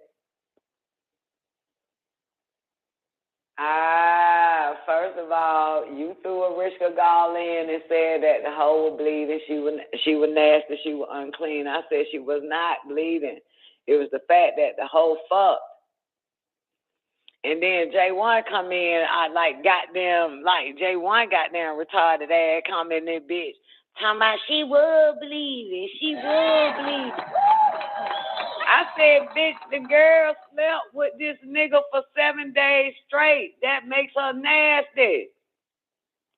The fuck? Y'all better get man out your head. Goddamn, a bitch is clean on her cycle. A bitch is clean not on her cycle. A bitch is dirty the moment she let one of them maggot ass goddamn it semen chemical fluids in. That's when she is defiled. She didn't bleed. Now that's the point. She was defiled by having sex. She was defiled by having sex. God damn it. That's what it is. See, this that same shit I was having a conversation with that goddamn jive turkey ass doc about the other day. Estrogen is a fucking fake ass synthetic hormone that is goddamn fed to us, that's bred through generations of us. Okay? So we are naturally not supposed to freaking fucking bleed, man. Okay? So now let's bypass that shit. Let's get that out of our head that that's some old goddamn natural ass shit. That shit ain't natural. Estrogen was put in our genes, altered the fucking genes, man. That shit is synthetic. Let's get that straight first. Let's get that straight first. Oh, by whom? That goddamn sick ass white man. Same way niggas are born with titties now. Shit, they put estrogen. They laced that shit up. You already know who, the son of a bitch that was given 6,000 years plus an extension. 6,030 goddamn years. That son of a bitch. Hate women. Poison the bitches. Even put it in the goddamn food, the baby food, all that type of shit. Before you and I was ever born. Or me and you even got hate us goddamn that cracker hate females so goddamn bad. He had men playing his mama on stage. He has men playing his wife on stage. Before you and I was fucking born, he hate women. God damn it, diabolical. That's why they got into the whole fashion and making pads and shit. All types of shit. You know, the fucking them pads is maggots and shit. This motherfucker hate women. God damn it. Hate him. Gave this nigga the goddamn power before you know it. Goddamn, we thinking this shit some old natural ass shit. Believing every fucking month. That shit is synthetic. That's not real. That's in our genes. But you can breathe that shit out. But it's going to take a lot of goddamn, it's going to take 4 generations to get that shit out. It's going to take 4 generations, goddammit. So my point of it is, though, the other day, though, having this dumbass conversation with Doc, he kept saying that, okay, well, your cycle is irregular. I said, bitch, having a cycle itself is fucking regular, dummy. You're not supposed to have one of these bitches, okay? This shit is all fucking wrong, period. Period. God damn it. No such thing as something that you're not supposed to have becomes irregular. No, it was irregular the moment that you got the motherfucker. It's irregular. God damn it, the fuck? The fuck? Stop with that irregular ass shit, nigga, because that cracker done taught your dumb ass some bullshit, lying shit. No pun intended. Period. God damn it. The fuck? Shit. Now, moral of the story is, Orishka Gal, the hoe said you were nasty and bloody, and I said you wasn't. You got fucked for 7 days. That's all 8 days. 9 days. How many days was it again?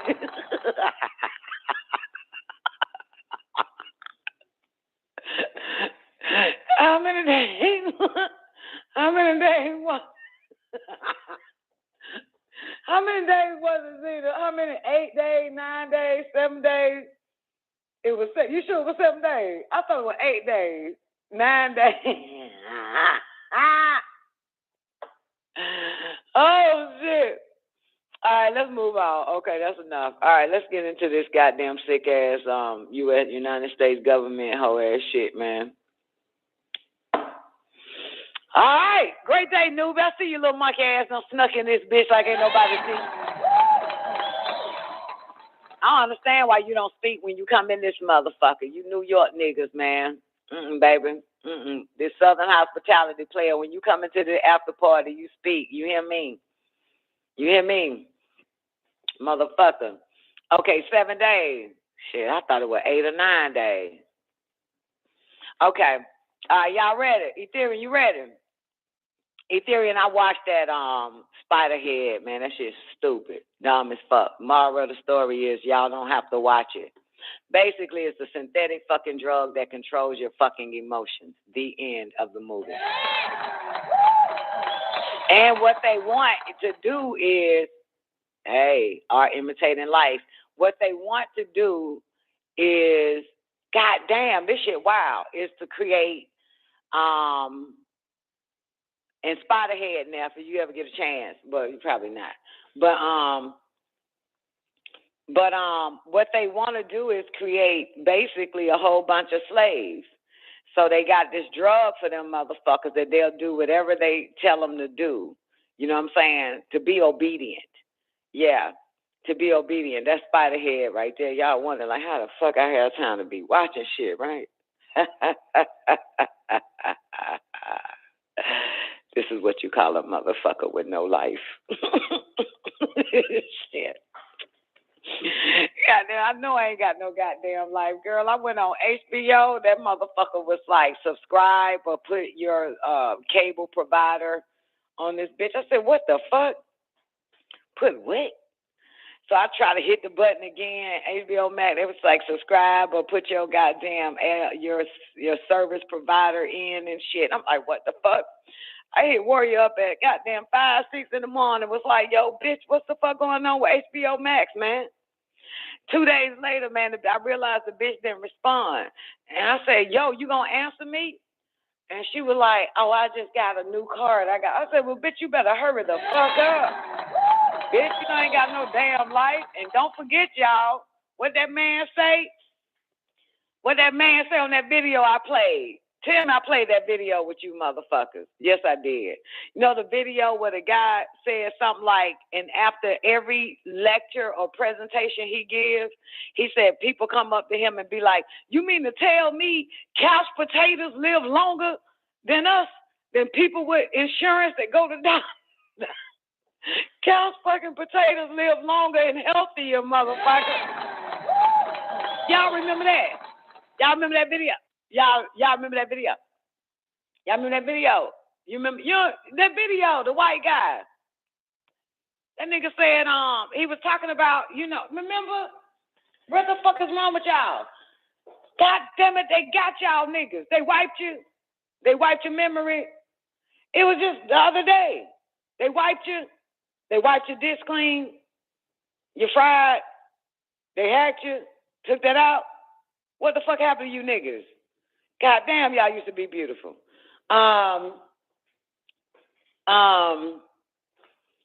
Look, man, it was a video, and the guy explained that he said 15,000 people die a month going to the healthcare, the situation, going to the death care, going to doctors. 15,000 people die a month.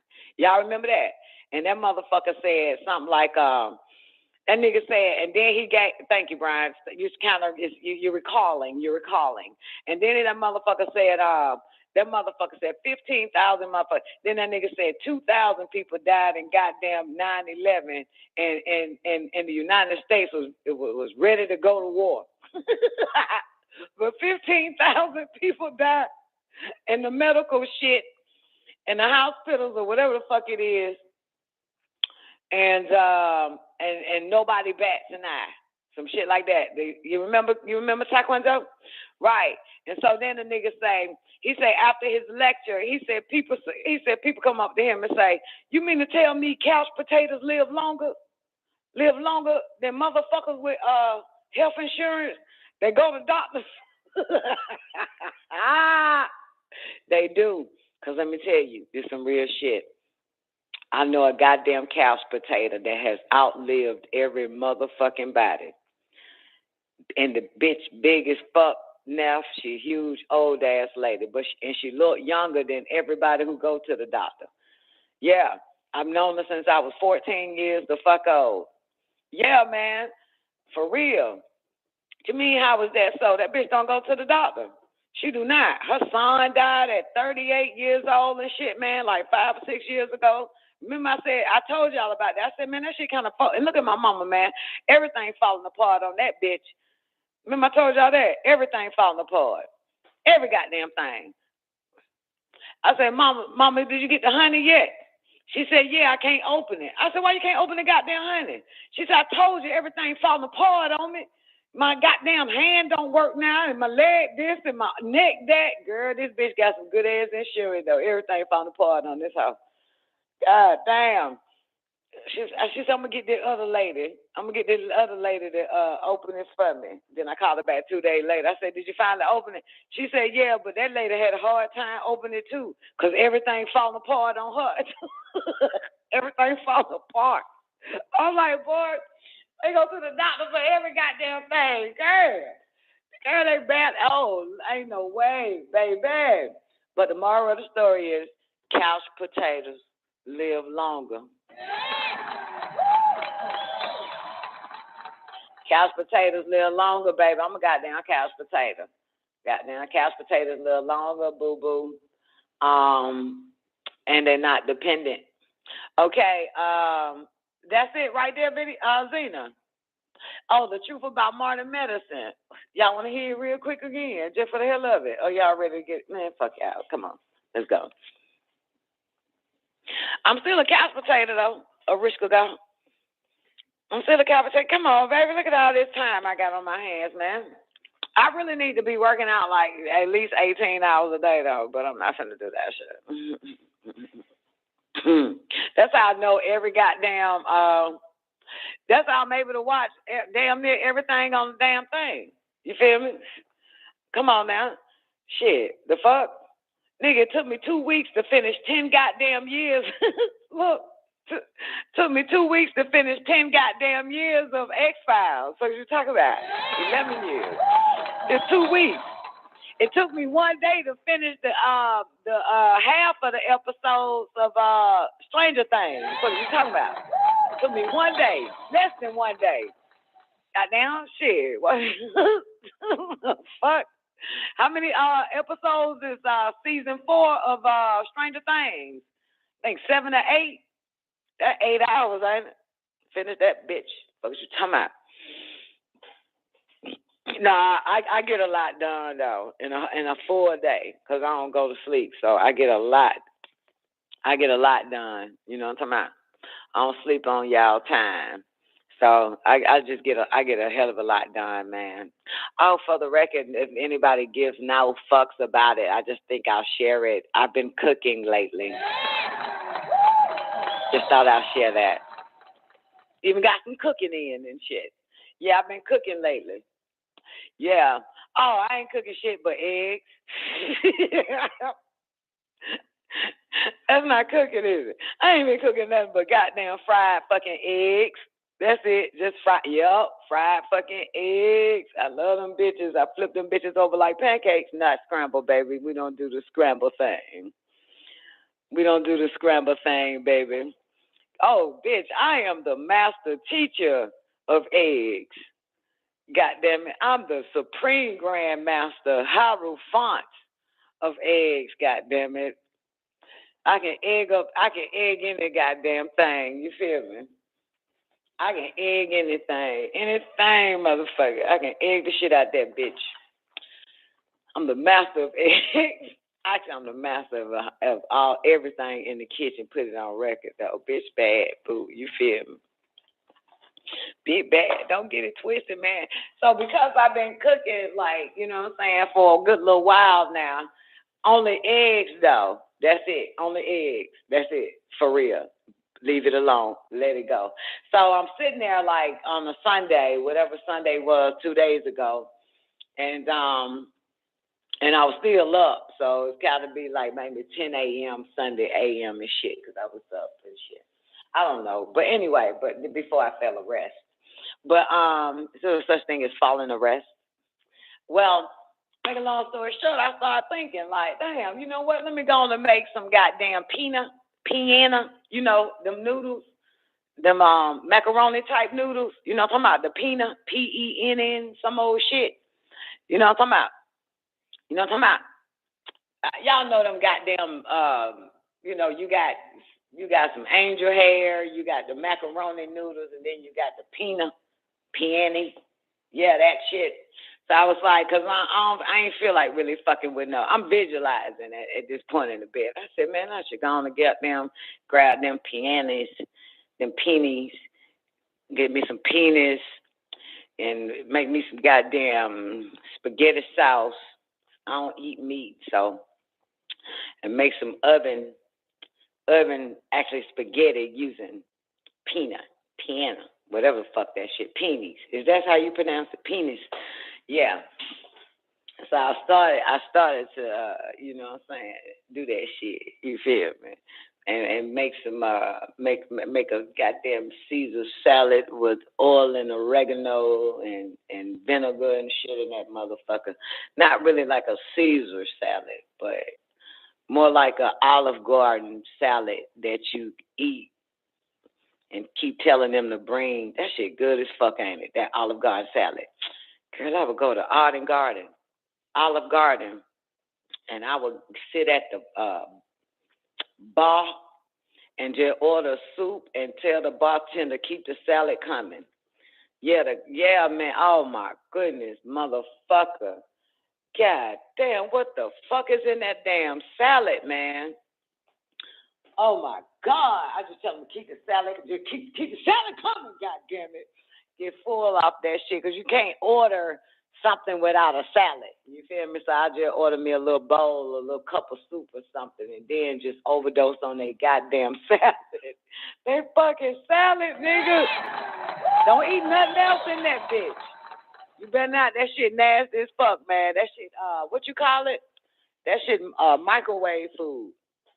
You know, frozen food. That's frozen, you know what the fuck I'm trying to say. You know, the frozen food people buy and then put it in the microwave and warm it up. That's what the fuck that shit is. But you can't do no salad like that. That shit, that's good. But you can't just goddamn Olive Garden. Yeah, TV dinners and shit. That shit frozen packages, food and shit. Yeah, I don't fuck with none of that shit like that. You know what I'm saying? If I don't see that menu, if it doesn't say that you go to the local farm on your restaurant menu, I don't fuck with you. Yeah, if I don't see no local farm and shit listed at the bottom, I ain't fucking with you. I ain't fucking with your shit. All right, let's get into this damn, what the fuck are we into? The new Phoenix program, Agent Orange, episode 2, motherfucker.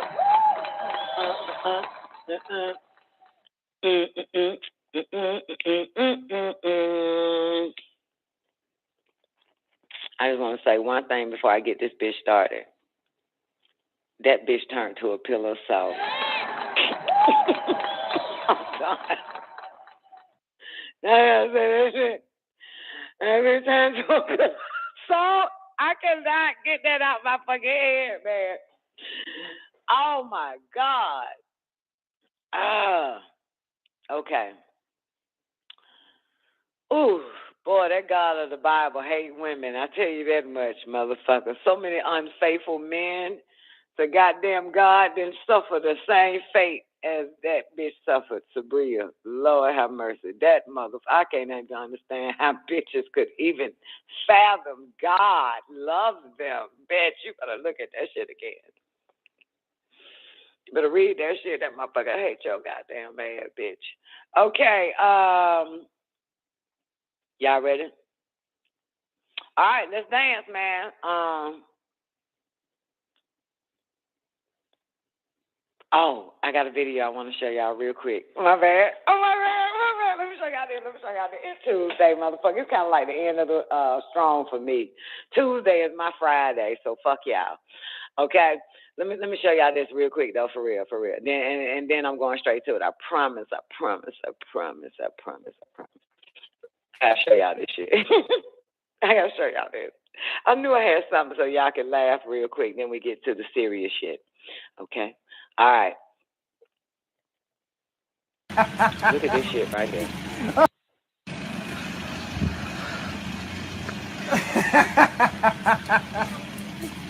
That's the police, y'all. I'll put this up on YouTube. Wait, look, it's this fucking radio.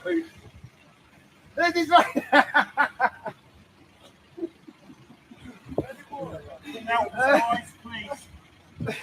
You already know, honey.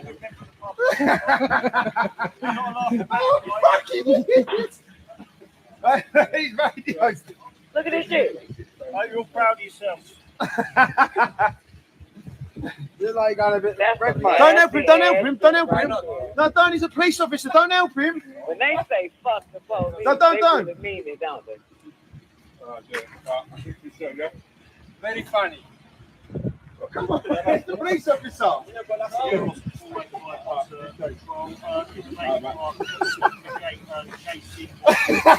Wait, it's gonna be fun. This Don't nigga help him. calling for backup. Wait, is he calling for backup?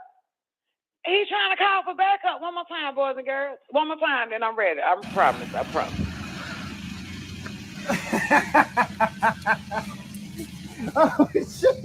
putting this up on YouTube. Wait, look, it's this fucking radio. This is right. You need that, it is right there on the floor.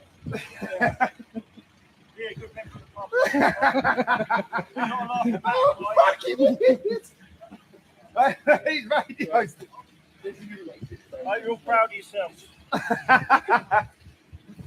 You're like got a bit. Don't help him! Don't help him! Don't help him!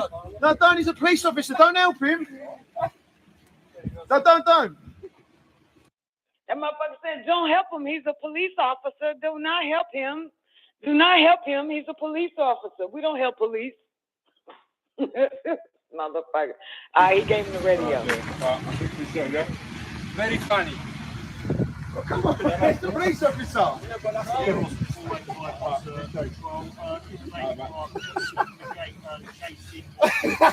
Wait, it's gonna be fun. Don't help him. Yo, how this mother? This is so fucked up. All right, you ready? Zena, do you like shit like that? Did that make you laugh, Zena? Huh? Did that make you laugh, Zena? Oh, no, that's right. Zena like when people fall and bust their head to the white meat and blood splatters and brains, and then she laughs. Okay, then that's funny to her. That's a sick bitch. Zena is fucking sick. All right, here we go. Let's dance. All right.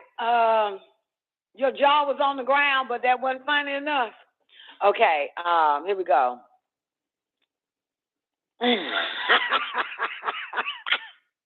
You don't know what you just watched, man. Oh shit, that's one of them goddamn European cops, man, trying to nigga hold boy. God do not like ugly. All right, so remember the last thing I said, say the lie often enough and people will believe it. We're still in the radiation, human experimentation on radiation that they did. All right, let's take this thing serious, boys and girls. All right, let's get into character. All you crisis actors, y'all ready? All right, let's do it. What's the last thing? Say the lie often enough and people will believe it.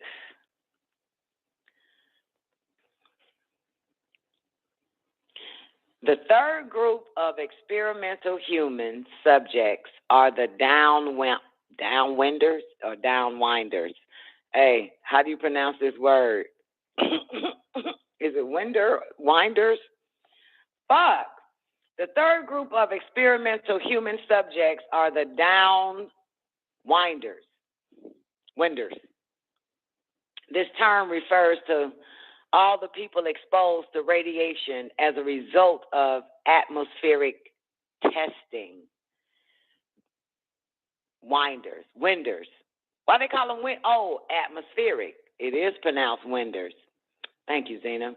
The third group of experimental human subjects are the downwinders. This term refers to all the people exposed to radiation as a result of atmospheric testing.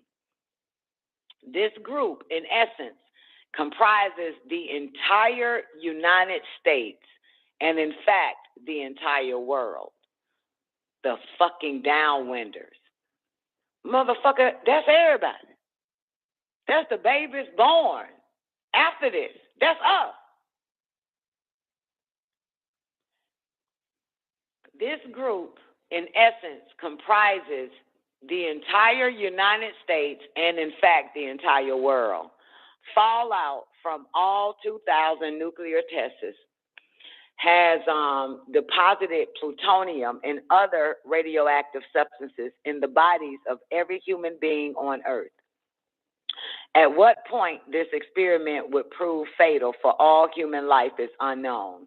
But it is known that the human embryo, see, told y'all, but it is known that the human embryo is very vulnerable and that 1-2 rads is sufficient to produce deformity or death. A quick look at radiation fallout maps show that this much radiation and more has been deposited across the continental U.S.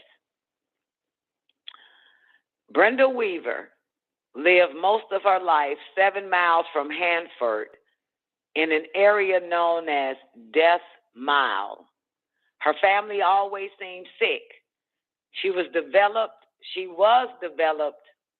thyroid disease at 12 years old and had an ovary removed at 14. Her brother had to be taken to the hospital with his eyes bleeding. In the early 1960s, the sheep on her farm, in the early 1960s, I'm thinking about all the bloody eyes. That's where my mind drifted to. Isn't that one of the side effects, Zena, for our alcoholics? Huh? The bloody eyes. Eyes bleed. Yeah. As a matter of fact, the guy that I know who died from going to the bar all the fucking time, he was found in the bathroom and his eyes was bloody. He died in the bathroom. He had blood from his eyes, like his whole head exploded. Yeah. He exploded from the inside out. Yeah. Anyway, this is some wild ass shit. But let me take it back a little bit. That's where my mind drifted to, Zena. Where we at? Her brother, right? Her brother had to be, nope, let's do it again. Yeah, her brother had to be taken to the hospital with his eyes bleeding. In the early 1960s, the sheep on her farm were born with missing legs, body parts, missing eyes. Her daughter, Jamie, was born in 1965 without eyes, says Weaver. She has eyelashes and eyelids and tear ducts, but no eyes. It makes life difficult. It's hard to be blind. One study documents an unexplained increase in child mortality in the United States that began shortly after testing began and decreased with atmospheric testing ended.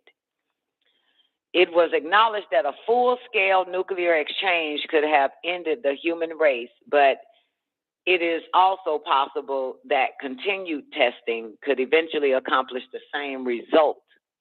It should be noted that underground tests do vent radiation and that these tests are ongoing. The government held hearings in the 1990s and gave monetary compensation to several individuals injected with plutonium, but not the hundreds of thousands of others injured in secret testing. The government's report is largely a whitewash. Few victims were compensated, and no scientist or government employee was ever punished. The institutions involved all claimed ignorance or that the patients were fully informed, which was patently false in all cases. They have largely dodged their responsibility for participating in these acts. After the advisory committee's final report, the children of the deceased plutonium victims had the following statement. I guess the government really won. All the culprits that planned and executed this thing got away with it. For them to say that a little apology is enough is just beyond belief. I do feel betrayed and I feel abused by this committee's report. End quote. Nuclear explosions produce plutonium oxide, which is deposited in the lungs and lymph nodes and cannot be detected in the urine. The human experimental subjects were injected with plutonium citrate or nitrate, which does show up in the urine. 30 years of testing urine from those exposed in above-ground tests has led to thousands of useless tests that show a false negative and false evidence that could be used to claim that these human exposures were low or non-existent. The search for a biological dosimeter lasted 30 years at dozens of labs, costing millions of dollars and produced no answer. Just how much radiation is safe dose in the human body and how to measure the amount the body has received is still unknown. The current answer in science is that there is no such thing as a safe dose of radiation. Mary Jean Connell, the only living victim of the plutonium experiments, when asked how she felt after receiving $100,000, she merely replied, "I'm afraid it's going to happen again," you know? That's your human experimentation, radiation. That's that right there. What up, Miss Trower? Trower, how you doing today, Elise? Good to see you, babe. That's the motherfucker that... Okay, so, y'all ready for Agent Orange? I am a descendant or ascendant of Agent Orange. This is why I'm fucked up. And I want my fucking money. How many of y'all are a victim of Agent Orange like Don Nicoleone? Throw some ones up. I need to holler at the VA and get my damn check. Okay? My father was exposed to that motherfucker so bad. You too, Bart? Yeah, baby, we gotta get our money, boo. Don't waste your time fucking with the VA. I'm getting my fucking money, nigga. I'm fucked up. You can't tell, Brian? You can't tell I'm fucked up in the head, motherfucker. I wake up every goddamn morning in the middle of the night. You know that didn't go together, so you know that Agent Orange fucked me up. I said I wake up every morning in the middle of the fucking night, motherfucker, and I say, get down, get down, get a call, get down.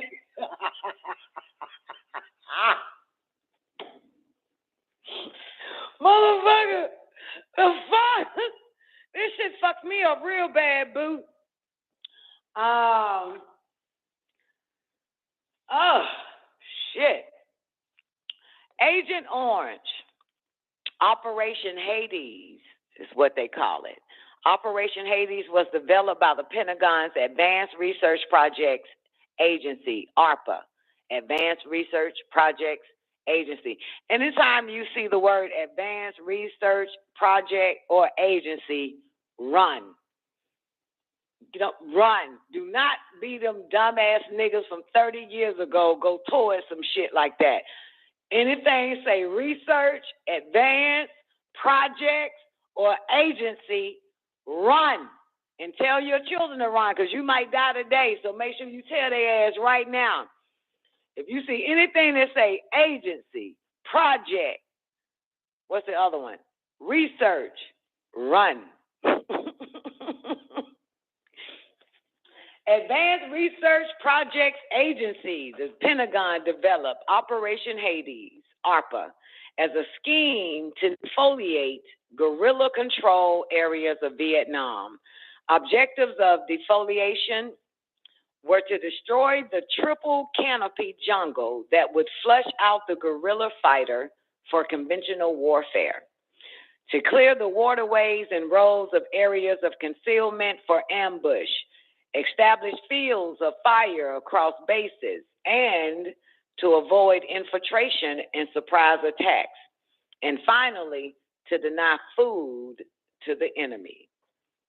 The Vietnamese charged that defoliation was a weapon of mass destruction and ecocide that was not aimed at the fighter, but employed against the entire people and their environment, causing death by poisoning and starvation.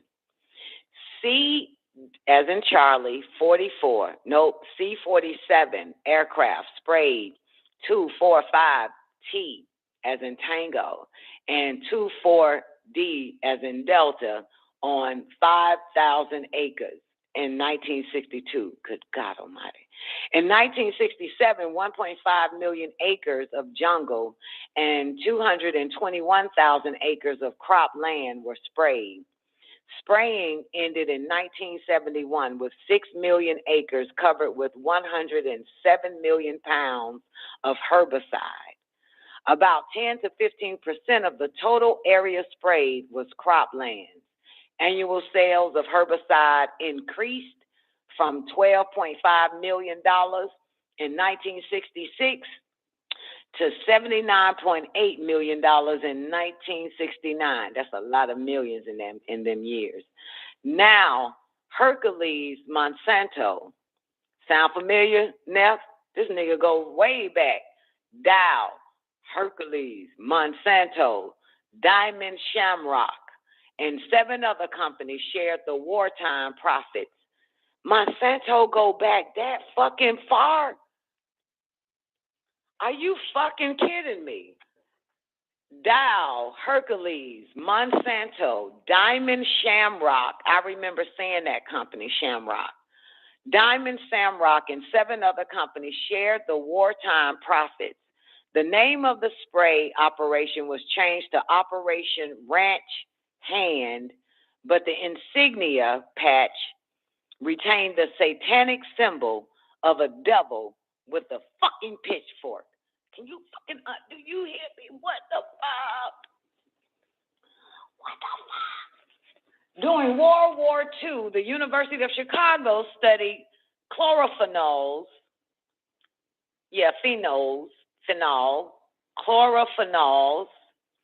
phenols. During World War II, the University of Chicago studied chlorophenols for their effect on plant metabolism.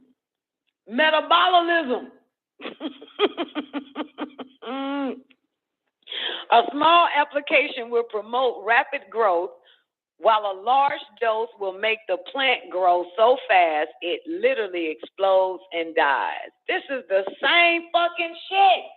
Ain't nothing fucking changed but the name, baby. Did y'all fucking hear? And this is World War II. Chlorophenols, University of Chicago studied chlorophenols for their effect on plant metabolism. A small application will promote rapid growth, while a larger dose will make the plant grow so fast it literally explodes and dies. That's the same shit they use on the old. Y'all know what I'm talking about? The old.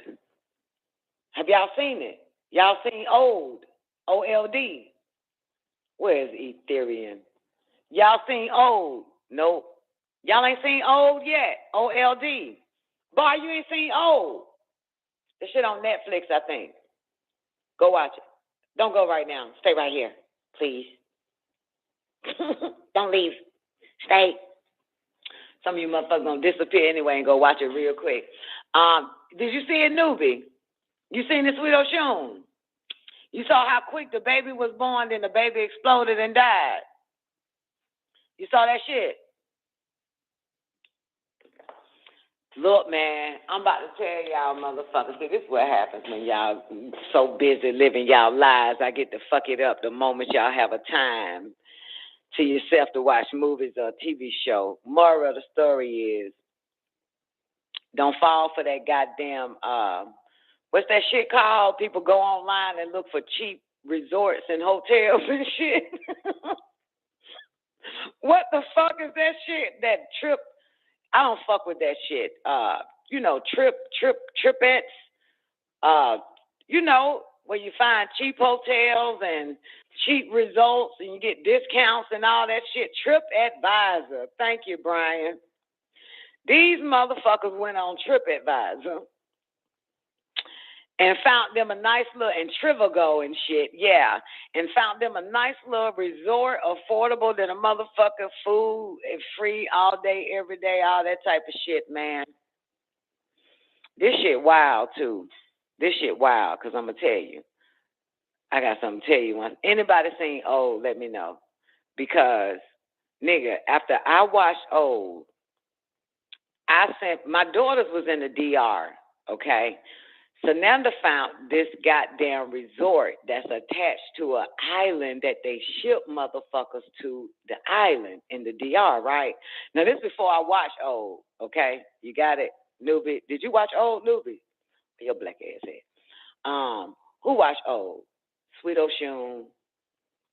I think Newbie said, okay, good. All right. So that's kind of fucked me up, right? Because they had to take a 3-hour bus ride. She was already in the DR somewhere else. But when Warrior, I paid for Warrior to go. So when Warrior came, that's when they took a 3-hour bus ride somewhere the fuck else to the DR, right? And so Nana showed it to me. She showed me like a little, we FaceTime, and she was like, "There's an island over there, and it sound familiar, right?" And they said that they can take us there, and mind you, all food is free, all liquor is, everything is fucking free. And the shit, they stayed there for damn near 7 goddamn days for $200, $300 goddamn dollars and shit, right? Now that you watch, now. Sweet Ocean. But if I told y'all about this shit before Old came out, goddamn it, y'all would have been like, "Ooh, what is that in DR? I'ma go." Shit, $200 for 7 goddamn days on a resort, and they take you to a goddamn island and shit. Yo. So on Old, it's set up like that. So Nana found the motherfucker on Trivago or some old shit like that, right? The whole setup is just like Old, man. I'm watching Old, O-L-D, Twain. I'm watching Old, and I'm like, what the fuck is this shit? This shit look just like the fucking resort. And then the little private island they take these motherfuckers to. And my dumb ass the whole time, I was like, when y'all gonna go to the island? When y'all gonna go to the island over there? Oh, we don't know yet, but we gonna go. I'm saying something, I'm fucking saying shit like this. Now, mind you, this before I watch Old, O-L-D. Before I watch Old and shit. And then kind of find out, girl, about 2-3 days later, Warrior FaceTime. Well, she was FaceTiming me all the time over there. About 2-3 days later, Warrior said, "Mom, you won't believe this shit." I said, "What?" She said, "Mama, this resort is for old people." I said, "Oh, shit." She said, "It's nothing but old motherfuckers." Again, this is before I watched Old, O-L-D and shit, right? And everybody white. Everybody old and white at that motherfucker. And they the only 2 niggas young and shit in they 20. Oh my God, yo. And I'm still asking, but when y'all gonna go to that island though? When they gonna take you to the island over there? Off the resort. And oh my God. Now speed it up. Back to Old, okay? Now I'm watching Old. Now I'm watching motherfucking Old. It's the exact fucking shit, yo. But here's the catch. Art imitating life, motherfuckers. I'm telling you. Here's the goddamn catch. What up, DeBrock? Here's the catch. These folks, they target these people because they got something wrong with them, health-wise. These folks think they going on a goddamn resort, but it's owned by like a fucking Pfizer company or some old shit, or goddamn Bill Gates and shit, the fucking resort. And they feeding their ass only special beverages, right? But it's a cocktail that they put in that motherfucker, and they're testing them on the fucking drugs by way of a drink that they done made these motherfuckers, and food that they done prepared for these motherfuckers. You heard? And then all of a sudden the guy say, the manager, the resort manager was like, we have another island. It's private beach and everything.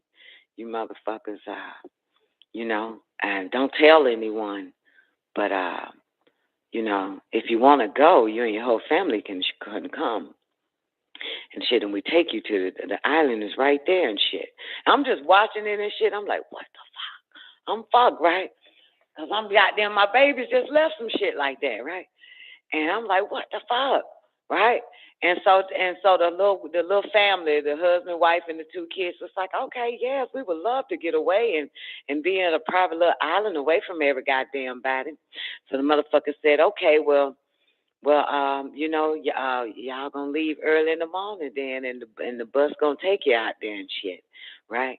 And so, goddamn it, they get on the bus, and another family got on the bus, and then they went, and the bus took them to some goddamn wooded ass area. The guy threw their little shit out at the bus, nice and neat though. They made food for them and everything for them to live off of and every fucking thing. Shit, wild as fuck, right? And the motherfucker said, "Oh y'all," he said, "I can't go no further. Y'all got to just follow the trail and y'all end up there." Boy, watch old. Next thing you goddamn know, some more motherfucker shows up a day later, dead bitch now. Motherfuckers is dying, losing their goddamn mind. All types of shit is fucking happening.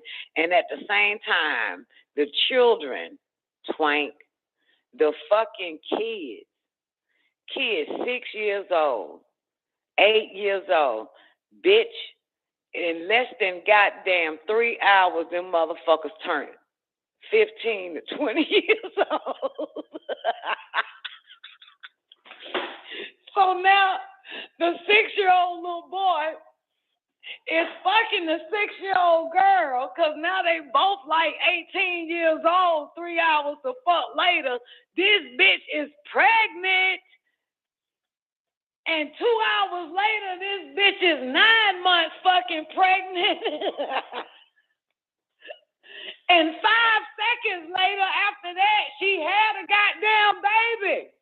It ain't even nighttime yet. It ain't even the next fucking day. It ain't even the next fucking day, yo. This shit wild as fuck, man. And all the older adults, motherfucker, they just becoming decrepit and shit. And remember they sick. The goddamn Trivio and whoever the fuck it is be stalking motherfuckers and shit and got their ass thinking they're going on a resort some goddamn well, and it's a goddamn test lab. They lab fucking rats. They guinea goddamn pigs and shit. So one of these hoes got a tumor in her damn stomach, and the tumor done grew the size of a goddamn soccer fucking ball and shit. This shit, wow, they got a doctor there as well, but this motherfucker, he's a surgeon. And this goddamn doctor, he a sick fuck too. You know, doctors get sick and die too, just to let y'all motherfuckers know that. They got diseases as well that can't be cured. So the doctor there, he a surgeon and shit. The damn golf ball shouted. I said a soccer ball at first, but if you watch it, y'all gonna be like, Don is one embellishing bitch. There be no shit. Okay, it was the size of I don't know, pickle? I don't fucking know. At the end of the motherfucking day. Moral of the story is, the baby was born. And this is what me and Warrior got to arguing over this dumbass shit. Soon as the baby came out, the baby died. The baby died 5 minutes later. Warrior trying to tell me the baby died because it didn't get enough affection. I said, bitch, the baby died because of the growth rate. It was too young. It couldn't handle that island that they put them on. It has this chemical in the rocks, you know, talking about like how islands have rocks and hills and whatever the fuck that shit is, and caves. You can go inside a cave or water and shit. I don't fuck with none of that shit. But anyway, but it was something that the island is made from. You know what I'm saying? Like you know, it's a lot of shit that they ain't found and discovered yet or uncovered yet. Yeah, some minerals and shit that's causing this type of shit. You know what I'm saying? But if you get cut, your body heals fast. So the time is sped up on this island with these crystals and minerals or whatever the fuck it is. Anyway, moral of the story, motherfucker, is the fact that this nigga here says that this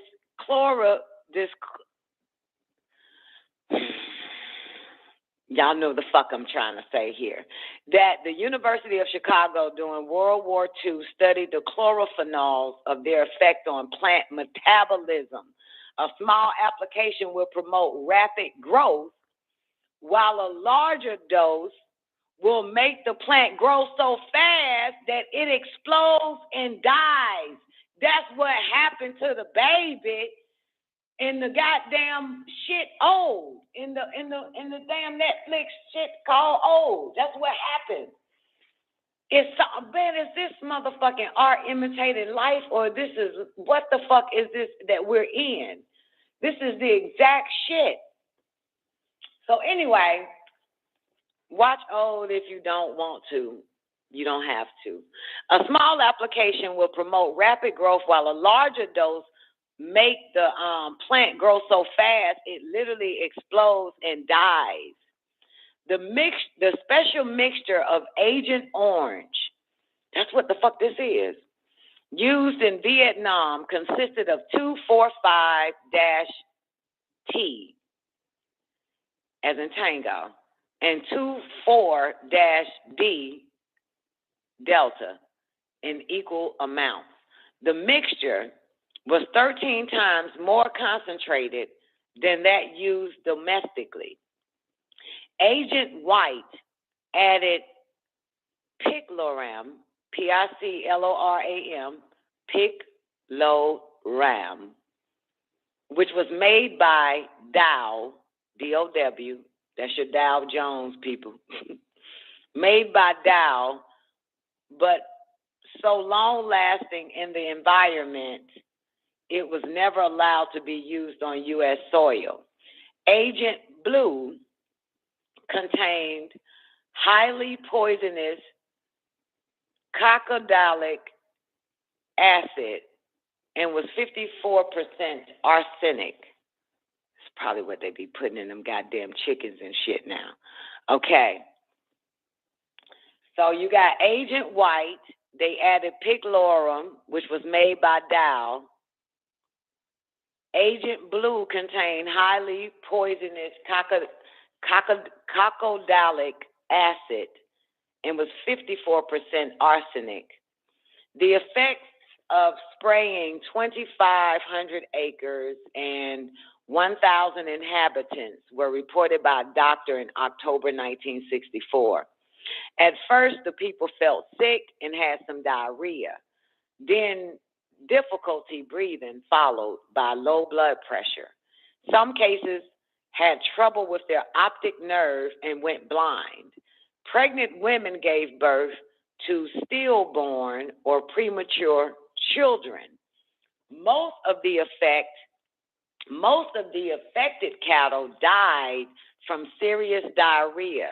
And y'all know in Texas, some goddamn where New Zealand, 1 million fucking black ass cows just dropped dead about a week or two ago from this shit here.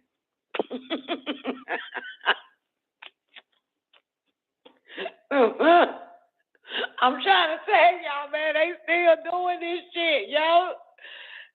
Where the fuck are them cows that dropped dead from? J1, where you been, boo? Great day, J1. The fuck? The affected cattle died from serious diarrhea, and river fish floated on the surface of the water belly up, soon after the chemicals were spread. That's happening now. Fishes are beached. Ain't that what you call them? They done beached. What the fuck is that? Fish and everything is beached and shit. Belly up. I don't eat none of that shit. Reports of human poisoning brought diplomatic pressure on the United States from other nations to respond. The U.S. State Department replied in March 1966 stating, the herbicides used are non-toxic and not dangerous to man or animal life. This is your fucking United States Department said that shit. The land is not affected for further use. This is what they say. The National Academy of Sciences received 80% of their money from the Department of Defense and was considered an arm of the government. The National Academy of Sciences. Sound familiar, boys and girls? The elite organization determined that it was inconclusive whether Agent Orange caused human death and that it was important that the matter receive further scrutiny in the future to determine the question. In response, Professors Pfeiffer and Oriens from the University of Washington independently obtained funding and did a field study on their own in Vietnam at the height of the war. They reported on cases of illness in humans and animals living in sprayed areas, widespread ecological damage, and permanent destruction of ancient forests. Okay, and permanent destruction of ancient forests, commercial timberlands, and rubber tree cultures. In late 1969, the American Academy of Arts and Sciences, AAAS, formed a committee headed up by Matthew Meselson,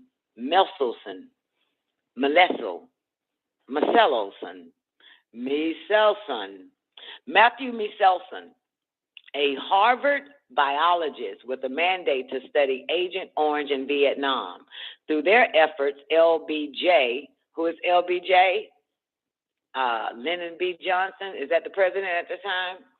Through their efforts, LBJ received a petition with 5,000 signatures of scientists urging him to stop spraying on the grounds of establishing a dangerous precedent in chemical and biological warfare. The Food and Drug Administration, there's your friends, the Food and Drug Administration had finished a study in 1965, but the report was concealed. That's your Food and Drug Administration for your ass. The report was concealed. So in 1969, the report was leaked to Meselson.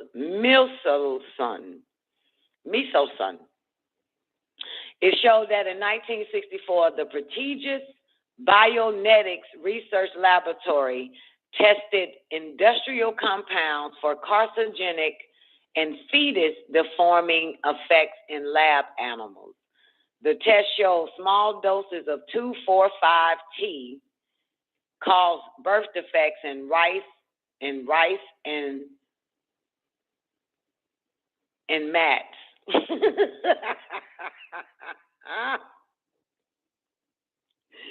It's not rice and mats. I fucked that one up. It caused birth defects in rats and mice. But when you mix a rat with a mice, you get rice. Okay? And that's what they're feeding you, motherfuckers. No such thing as rice. They made that up. All they did was genetically bred a rat and a mouse together and gave you niggas rice. Rice is rat plus mice equals rice. Okay? Oh my God, yes, J1. I'm fine. Okay, let's move on. So they found birth defects. I gotta find the shit I'm on. They found some birth defects. What the fuck happened? They concealed it. Then Shawty got the leaked report, and the Bionetics Research Laboratory tested industrial compounds of carcinogenic, and fetus-deforming effects in lab animals. The test showed small doses of 2,4,5-T cause birth defects in rats and mice. Rice. The FDA, what's the FDA stand for, boys and girls? The Food and Drug Administration. The Department of Defense and the DOA, what's that again? Department of Agriculture? Oh, you can't trust none of these bastards. The FDA, the Department of Defense, Department of Agriculture knew about the report, but no one else saw it.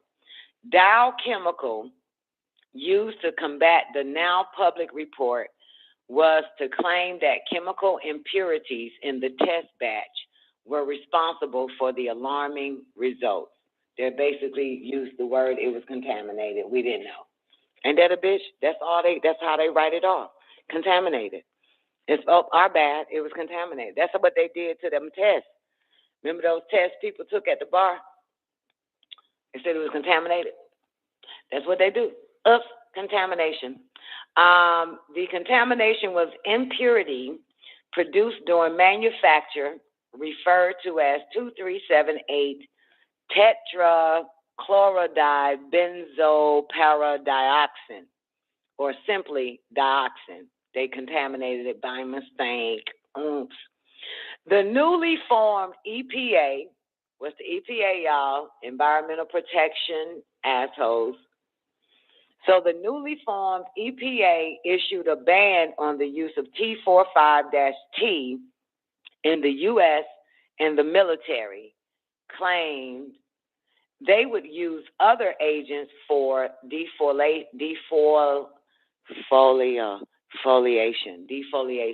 So the military claimed they would use other agents for defoliation when available, then continued spraying Agent Orange. Dow claimed that Agent Orange normally contained none or a few parts per million of dioxin. Lord have mercy. Domestic stocks tested at approximately 13 ppm dioxin, while the chemical used in Vietnam contained 47 ppm or higher. Scientific reports that showed evidence of harm were either ignored or actively suppressed, while studies that were inconclusive were used by the government to justify continued spraying. Dioxin is the most toxic man-made chemical on Earth. FDA researcher Dr. Jacqueline Verrett proved that only 1 part per trillion was sufficient to cause deformity in embryos. And if it were diluted 1 million times, it would still be as toxic to a fetus as thalidomide.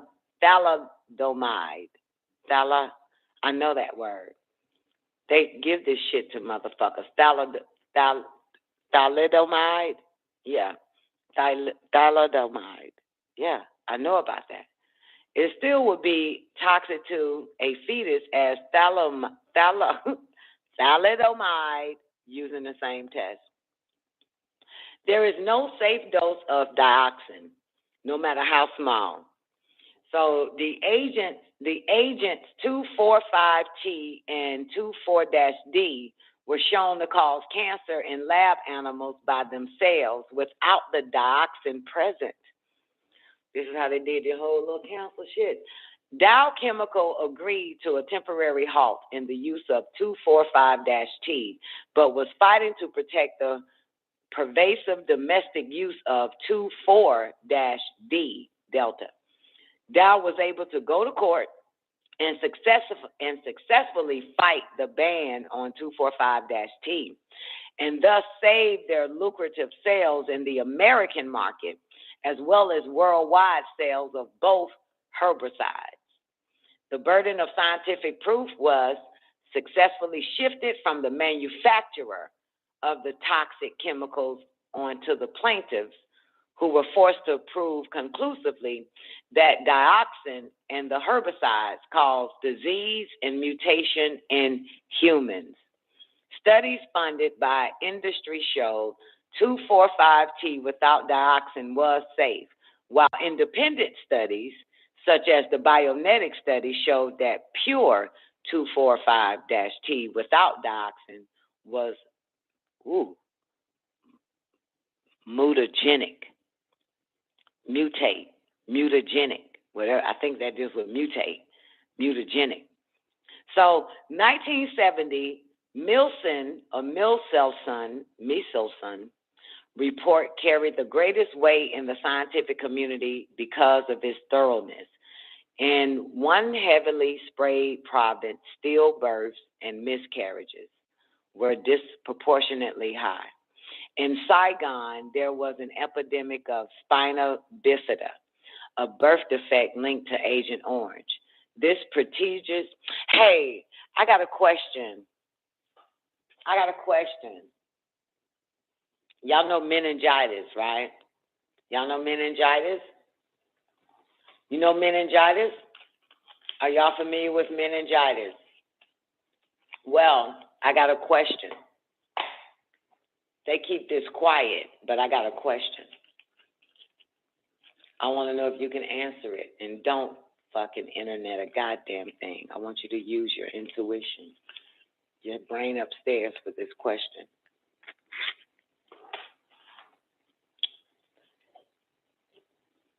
Have y'all noticed in meningitis cases that females rarely get meningitis and rarely die from meningitis? It's mostly males that get meningitis. Probably why they call it meningitis. Have anybody noticed that other than Ma? I can make a phone call and find out if I'm right. I heard of it, but I don't know what it is. Meningitis is some shit dealing with the spine. It's bacteria infection, meningitis. It's a really bad bacteria infection. But because I've been with Doc for so fucking long, he's always, and I know some people who died of meningitis. I know people who actually had meningitis and survived it, but they were all males, okay? And the ones that he reported to me that have meningitis over these past 20-some-odd years we've been together were males, meningitis, right?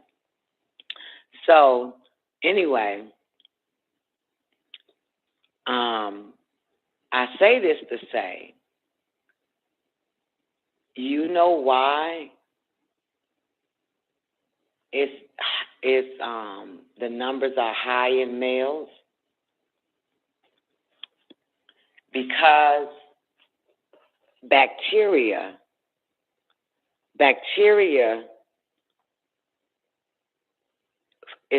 it reproduces from iron, high iron. We bleed all the fucking time. So we lose iron, but males don't bleed. And with high iron, bacteria fucks. That's their aphrodisiac. That's how they reproduce super fucking fast off of that shit. You know? And I was minding my business earlier today, and I had a conversation in my head with that man upstairs. Told me, you know, that meningitis is high in males because they don't bleed. You know what I'm saying? Which is why, because bacteria. Now, I've been knew about that iron shit and how bacteria populate. They fuck.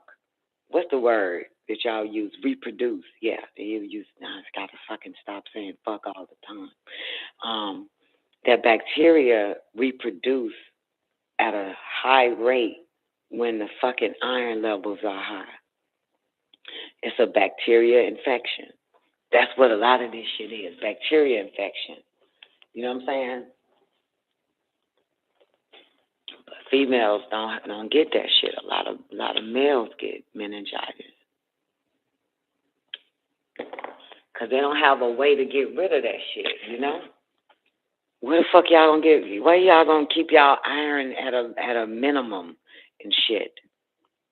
Yeah, and we already are walking bacteria though, right? Us, male and females, animals, all the mammals on the planet and shit, everything. We're already made of bacteria, but that bad bacteria that is that gets on your ass, and you got high levels of fucking iron. Bacteria's like niggas or something. They fuck like fucking jackrabbits, and they reproduce so fucking much, and your good bacteria, there's no way to counteract it. So you got to ask yourself this question. What does good bacteria need to reproduce so they can have a more stronger army to fight the bad bacteria? Anyway. So, just thought I'd share that. All right, so back to whatever the fuck I was reading with these sick fucks. So in 1970, Milson report carried the greatest weight in the scientific community because of its thoroughness. In one heavily sprayed province, stillbirths and miscarriages was disproportionately high. In Saigon, there was an epidemic of spina bifida, a birth defect linked to Agent Orange. That's what reminded me to tell y'all, the spina bifida. Because meningitis deals with the spine too, you know, and bacteria, some old shit, you know, it's supposed to be man, spinal fluid or some old shit. This prestigious report prompted Congress in 1970 to fund a new study by the National Academy of Sciences, which would be administered by the Department of Defense. So the result would again be inconclusive on the question of human illness and death. Your fucking government, your fucking alphabet boys. I don't give a fuck what year it is. They still do this same fuck ass shit. Nothing changed with these son of a bitches. Nothing. Nothing has changed. And remember they said earlier, like yesterday that I read it, they was going after the youth. Since the youth was, during that time, the youth was moving into politics and going into those alphabet jobs. Is that rain, Jesus? Going into them alphabet jobs, and they needed to mind fuck the youth. Did something that it said, you know, to go after them mentally so that they could be on the same page and shit. That those youth motherfuckers now, old piece of shits right now still in your government. Make up the different alphabets in it. Okay, I got 20 minutes. I'm going into overtime. Just want to let y'all motherfuckers know that shit now. 15 minutes, actually.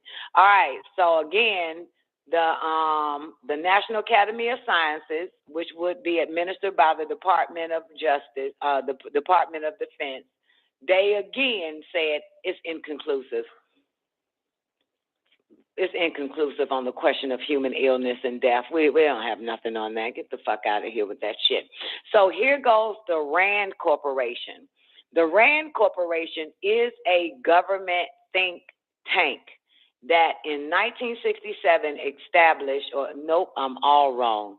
The RAND, R-A-N-D Corporation is a government think tank that in 1967 estimated 325,000 Vietnamese villagers had been affected by spraying. Millions have been forcibly relocated by the spraying and bombing into strategic hamlets or resettlement camps under the United States control. Y'all hear this shit? They tricked their ass, put them in what they call strategic hamlets or resettlement camps, and still sprayed their ass. Strategic hamlets had been designed to separate the civilian population from the guerrilla fighters and deny them support in the field. The program had been a dismal failure as the hamlets themselves were infiltrated. When victory began to turn to stalemate and defeat, the defoliation operation was used as a means of punishment. The RAND study indicated that one answer to wars of liberation was to force farmers into urban centers. Conventional military victory and counterinsurgency techniques did not ensure victory. By driving the people off the land, they sprayed program. By driving the people off the land, the spray program would not allow rural revolutionary movements to gather sufficient strength to succeed. This sounds familiar. You hear that? By driving the people off the land, the spray program would not allow rural revolutionary movements to gather sufficient strength to succeed. Air Force General Curtis LeMay advocated using nuclear weapons to bomb the Vietnamese back to the Stone Age. This same psychology was the driving force behind the strategy to drive people off the land in order to achieve victory. These bastards never, ever stopped doing that. Still to this day, they're doing that shit. The battle of hearts and minds had long been given up. Rand estimated that 88% of the villagers blamed the United States for the destruction of their crops, and 74% expressed outright hatred. Agent Orange was used as a chemical warfare agent to drive the people into the cities and deny the enemy recruits and support. The same shit I heard Dr. York say on Xena Porn page on YouTube. Said the same goddamn thing. Agent Orange was used as a chemical warfare agent to drive the people into the cities and deny the enemy recruits and support. He didn't say that, but he say that's what the government does. It drives you out of the rural areas and put your ass in they fucking cities to fuck you. Worse than what the fuck, oh my good, oh Lord, that motherfucker, I'm telling you, motherfucker, this shit ain't changed, baby. Industrial accidents with Agent Orange, and what he said, and he said this, he said that to get y'all, he said even when y'all dumbass niggas go on vacation and shit, that motherfucker say when y'all go on vacation, you go to the next capital, to the next city. He said when y'all niggas go to Jamaica, you go to Kingston, to white man's capital. You don't go to the rural areas where your farmers and all your black natural farmers and all them stay at. You go from capital to capital. That motherfucker say when you go to that nigga say when you niggas go goddamn out of state, when you leave, let's say New York City, and you go visit Charlotte, North Carolina. But you don't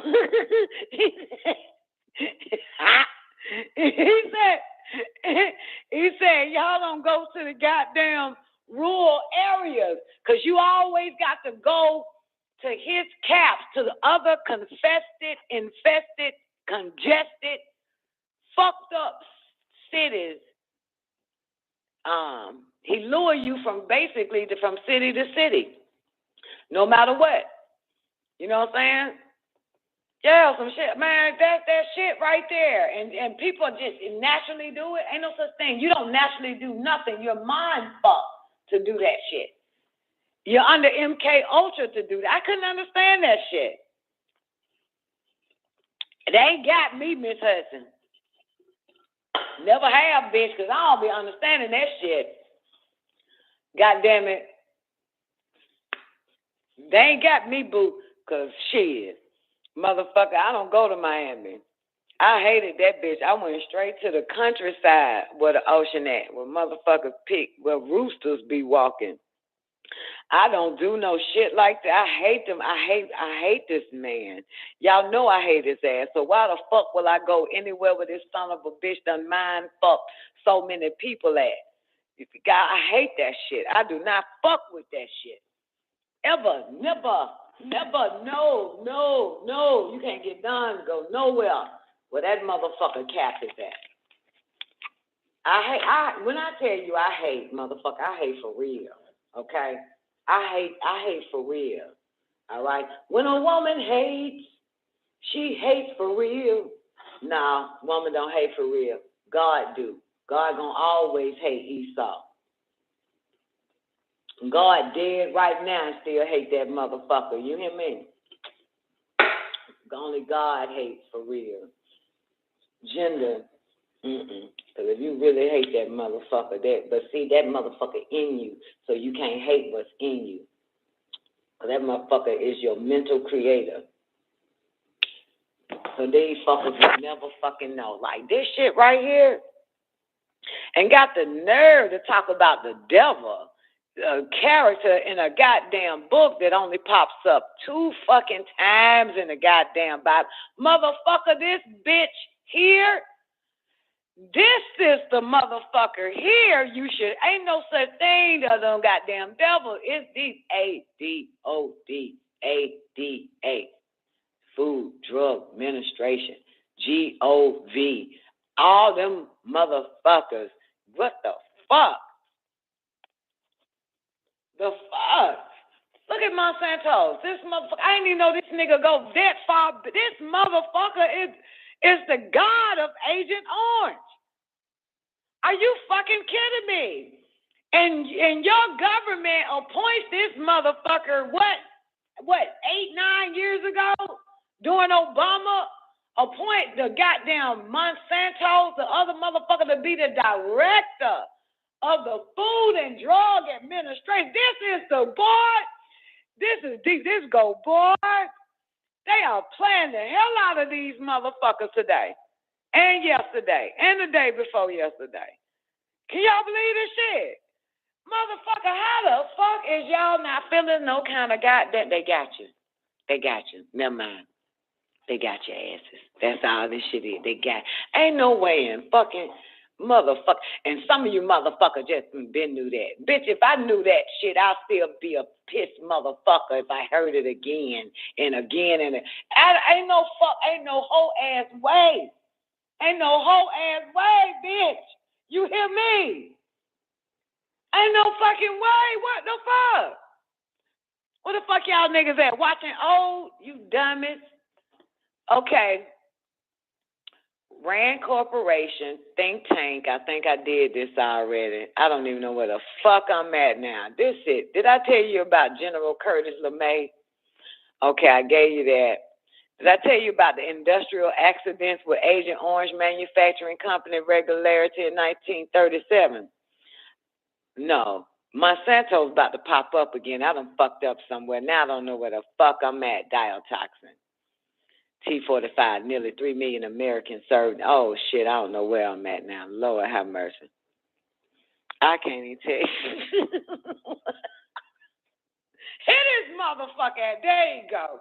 Monsanto, this motherfucker popped up again. Okay, there we go. I told you about Air Force General Curtis LeMay. Advocated nuclear weapons, Vietnamese back to the Stone Age, this same psychology, blah, blah, blah, driving force. Oh, that's where I was. Agent Orange was used as a chemical warfare agent to drive the people into the cities and deny the enemy recruits and support. Push them out to where they want them to be. And then all these dumbass Vietnamese walking around this bitch with nail salons with a fucking mask on, poisoning the niggas and the goddamn crackers. Let me tell you something, bitch. If you do something to my motherfucking ancestors, I'm not bringing my ass to America, Jack. They done fucked up them Vietnamese in the 1950s, 60s, and goddamn 70s.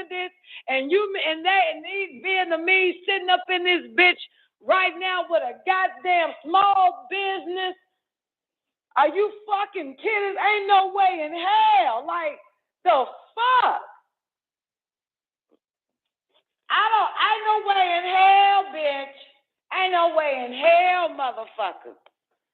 Ain't no way. They sit up in there, I wash you down. You want color? You want color? I put paint, I put color on you. The fuck, bitch, if y'all don't motherfucking walk around this bitch with a C4 tied to your motherfucking chest and blow up these motherfuckers for what the fuck? If you don't motherfucking stop buying goddamn Ralph Lauren and shit, you done got all whitewashed by your enemy that did this shit to you motherfuckers. Ain't no way in fucking hell. And catching the first goddamn plane to the goddamn immigrations to become a United States citizen. You got me fucked up, Jay. If this was Africa right now,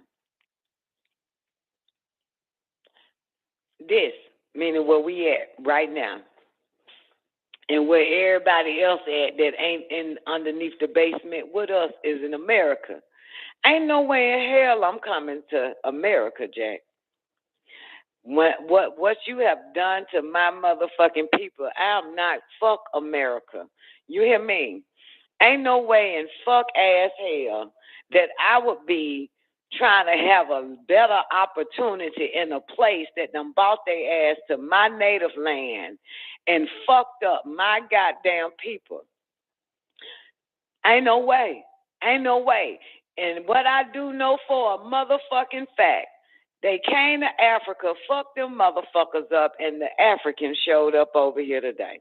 They went to Vietnam and fucked them motherfuckers up, and the Vietnamese showed up here today for a better opportunity. Are you fucking kidding me? What enemy is going to give you a better opportunity? How do you get in the bed with the same motherfuckers that have fucked your people?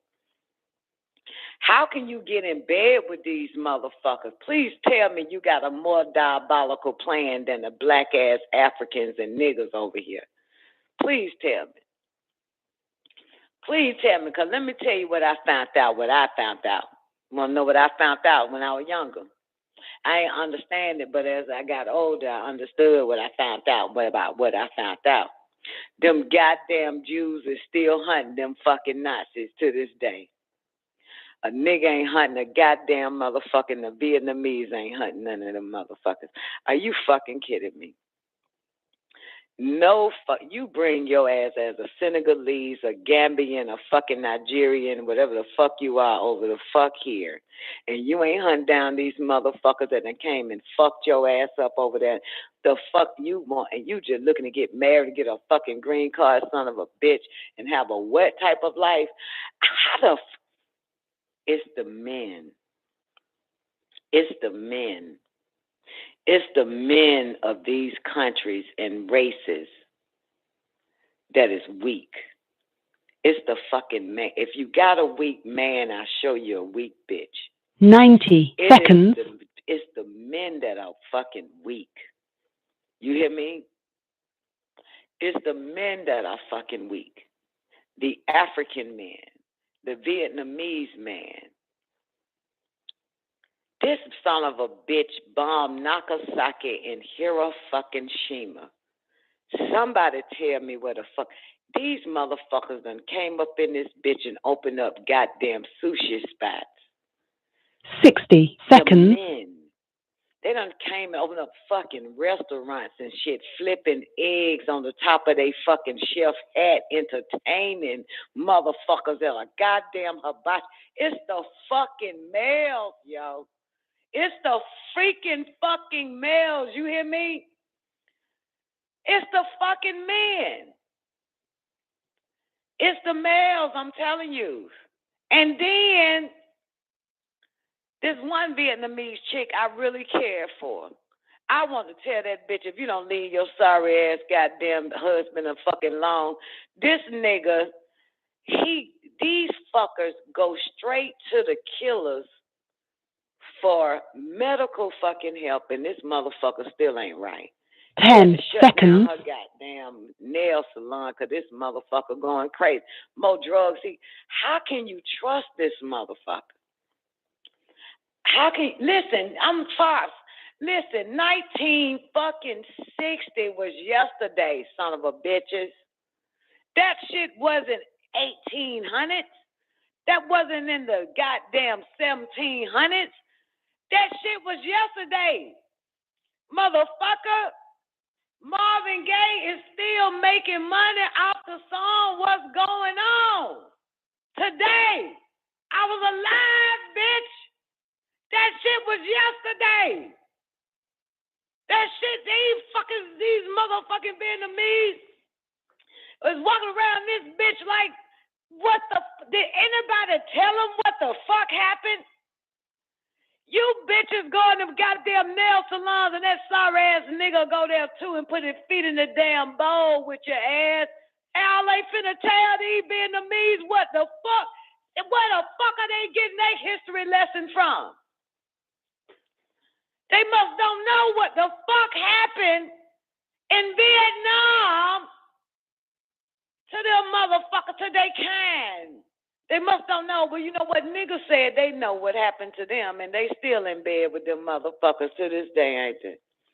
They still trust their medicines, their drugs, their presidents, their politicians, their school teachers, their FDA administration, their nutrition specialists. You heard about the nutrition shit. They said we using nutrition to fuck them motherfuckers up. A nutritionist. Are you fucking kidding me? You mean to tell me that fucking beast got all these motherfuckers under hypnotic fucking spell, under mind control that, boy, are you it got to be, because ain't no fucking way bar. Ain't no way in fuck hell. The Jews will never fucking forget what them goddamn Nazis did, and the Nazis still working for the goddamn government today. How the fuck? They had to do something to them, baby. Let me see if my goddamn smoothie done got unfrozen around this bitch. It's time now, motherfucker. Oh, this shit is nasty. Oh, this is the most nastiest shit I ever heard, Jesus. This shit is terrible. And I'm still drinking it. This is fucking disgusting, Your Honor. Oh, my goodness. Oh, yeah. Tastes like Agent Orange or something. Tastes terrible. Yes, you can freeze a goddamn smoothie, man. What the hell wrong with you? You can freeze anything you want to. You can freeze boo-boo. What's wrong with that? Ooh, shit's fucking disgusting, Your Honor. Yeah. You ain't never freeze no smoothie, boo. You eat freeze pops. You eat anything out the freezer, you can freeze it, baby. Okay, let me finish this shit, then I'll let you hostages go. Damn, this shit done pissed me the fuck off. I see this shit here. This shit here. See, and they ain't gonna let the children in school read this shit about the fucking, you ain't gonna never read nothing about no United States today, yesterday, the day before. These motherfuckers here. This is why we at the bottom of the basement. We underneath the motherfucker, okay? Let your babies read this shit and tell them, now do you believe me, yo? The fuck? Can't believe this whole ass shit. Where am I? Did I tell y'all about General Lee Curtis? I did. Now, back to Dow. The industrial, I can't fucking read. Oh, the industrial accidents with Agent Orange manufacture had occurred with some regularity since 1937. Dow was the site of the first, see, this is why I don't fuck no more. This is why I don't let no big I can't let, look, Woman get her weakness from fucking man. I'm the strongest bitch on this fucking planet. And if I could clone myself, this would be the end of that son of a bitch. You hear me? You hear me? Because ain't no dick in me. All right? I don't listen to a fucking man. All right? God damn it. The fuck? I'll end this shit tonight. You hear me? I'll end these motherfuckers. It's man. Holy Tablet said, woman get her weakness from man. Look at these bitches. I can see them in my mind's eye, J1. I see them all, grocery stores, nail salons, lined up in clubs and shit. I see these bitches. Look at these bitches. At ballparks and shit. Baby showers and shit. Picnics, Juneteenth, picnics, all types of shit. Look at this fuck ass shit. Just like, the fuck is this bullshit? This shit is fucking ridiculous. Get off your goddamn back, bitch, and get on your fucking feet. And arm yourself, bro, because your nigga ain't shit. They're weak. They're weak. All men of all races is fucking weak. And you want to lay up with one so you can be weak too, and then he look at you and call you a weak bitch. Well, you get your weakness from that bitch. The fuck is this shit? They've been living they've been living too deliciously in the fucking harlot. This the problem. This shit be pissing me the fuck out. This is why I don't be want to read this shit. That's why I've been holding off on this shit, because I already know I'm going to be goddamn like, what the fuck? Y'all fucking kidding me. Look at all these races, all these nationalities done goddamn melting in this devil's pot in America like a dumbass. The fuck? And being poisoned all fucking day. Kids retarded. For general, are you fucking, and you here for an opportunity? You here for a better education. You in America for a better goddamn life. Are you fucking kidding me? She ain't no better goddamn life, but your fucking goddamn enemy can't give you no better life. Bitch, I tried that and it didn't work.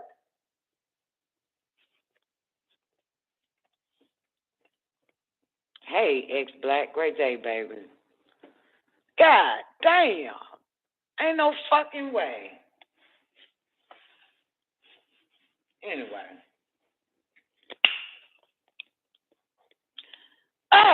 Dow was the site of the first such accident that poisoned plant workers and caused a primary symptom called collar acne.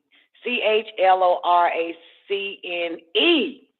Poisoned the plant workers, caused a primary symptom called collar acne. These are all these diseases and problems come from the real motherfucking government. Look at this goddamn word here. The fuck is that? See that word? Look at this word right here, ex-black. Look at this motherfucker. What the fuck is that? It's nigga, all diseases, all problems lead to your government. All this shit. Everything leads to them motherfuckers. What the fuck word is this shit? Shit, I thought Cancer was a zodiac sign. Who would have known what the fuck? Motherfucker, all this shit is, listen. Dow refused to fund a company doctor's request to test the chemicals on lab animals. In 1949, 228 workers at the Monsanto plant in this is 1949. Monsanto's got the whole block sold up right now. First time I ever heard about Monsanto's was from Nefertiti surviving the game 10 years ago. I'm like, who, huh? What? What the fuck? The fuck? If these bastards been in your face the whole goddamn time, baby. They hide in plain sight. They know they unstoppable. They know it. You know how they know they unstoppable? Because 99.9% of the whole population, no matter the generation, no matter the age group or era, they got everybody under mind fucking control. Got everybody under mind fucking control. That's how they know they unstoppable. That's how they know. Look at this shit. I can't believe this. I feel like I'm in a fucking movie, a Twilight Zone or some shit. The DuPont factory, too, Don, was making chemical weapons. DuPont. You talking about the carpet cleaning DuPont people? DuPont, the DuPont family? The DuPont. How many DuPonts are they? It's one big fucking family. DuPont. They do the carpet stuff too, don't they? Now, they're a chemical company. They make leather and shit too now, don't they? I think. All chemical warfare. Stain removing, chemicals. And every chemical we got right now under our kitchen cabinet or in the closet is killing everybody except for my ass because I don't clean. I just happen to have it here just in case I want to poison somebody that don't belong in my house. I don't use none of that shit. I use water. Nothing else. All I use is fucking water. God damn it. And water got all the chemicals, enough chemicals in it as it is, God damn it. Oh, I don't trust these son of a bitches. And listen, and niggas want to be rappers and athletes. Ain't this a bitch? Nobody wants to be the mad chemical nigga. We are so fucked. We are so fucked. Even if it was a nigga that was a mad chemical nigga, he would use it to kill niggas. To destroy a whole goddamn population with this goddamn diabolical motherfucker. You saw the black bitch. You saw the black bitch, the Supreme Court bitch. You saw your goddamn Clarence Thomas. You see all your niggas and so-called educated Negroes. You see what the fuck come on, bruh. Oh, my God. Why? They'll still use it on the whole population. I was just told it was for the greater good. Stupid shit like that, they say. They said do it for the greater good. Can you believe an all-black city, predominantly black, ran predominantly black, and the incarceration rate is black, that they lock the fuck up? That shit bothers me. That shit don't bother, and niggas just flock to nigger cities. That shit bothers me. I don't understand that shit. But they did something else to Negroes. They did something else to niggas. I'm going to tell you, they did something else to niggas. Because when I lived in a cracker town, they didn't do crackers like niggas did. They didn't do this. Whatever crackers got, they pull over 8 goddamn white boys snorting coke and shit in a car, and they just sends them back home to their goddamn mama.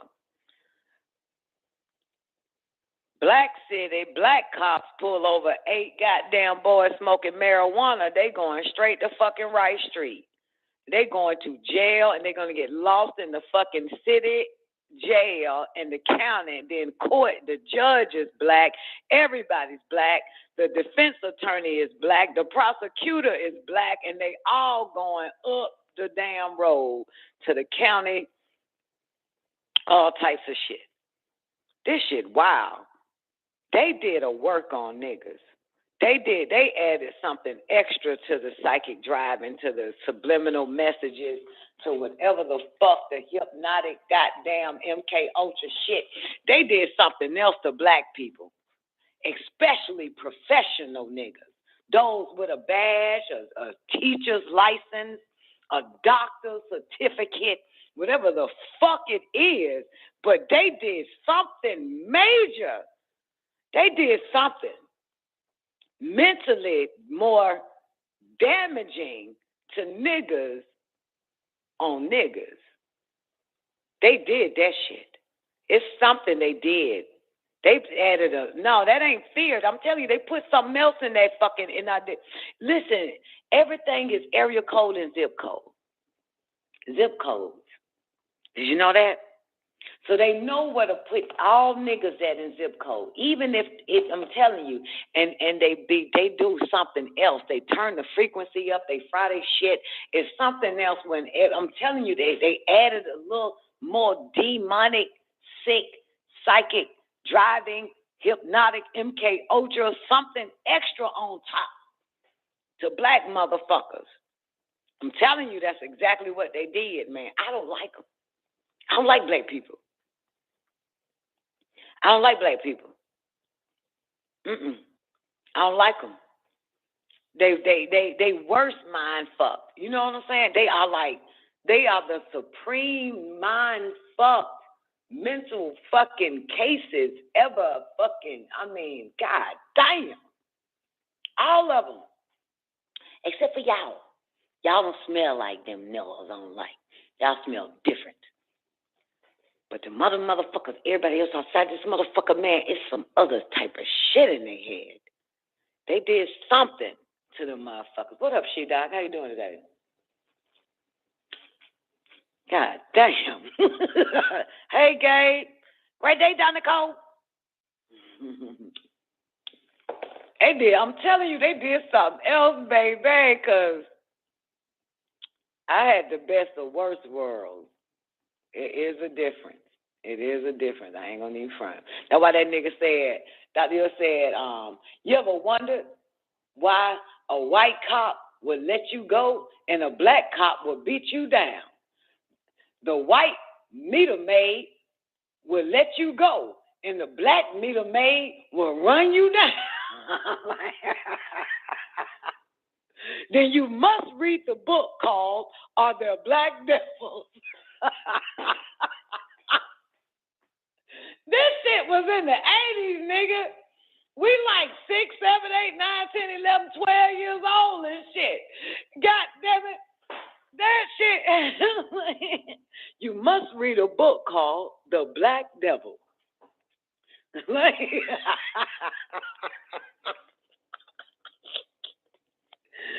God damn. Oh, shit. All right, hold on. I got to let y'all niggas go work for this cracker in the morning. Let me finish this shit. Okay. Collar acne. What the fuck is this shit? In 1949, 228 workers at the Monsanto plant in Nitro, West Virginia, developed coloracne.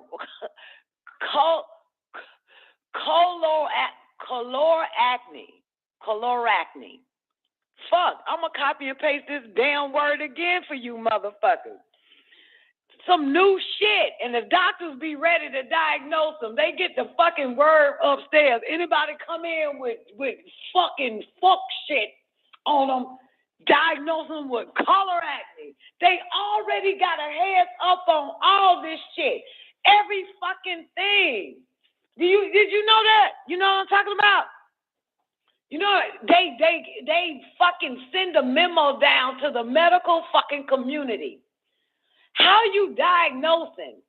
You create a chemical by mistake and say, oops. Now, a group of people walk into a goddamn hospital. We don't know what the fuck is wrong. Every doctor's like, oh, that's coloracne. How the fuck? You know what the fuck it is unless the motherfucking government told you this is what's going to happen. And when you start seeing these type of people coming in, Yeah, I'm telling you, this is some other shit. Colorectal. Okay, thank you, She-Doc. The fuck? I'm telling. Oh my God! What?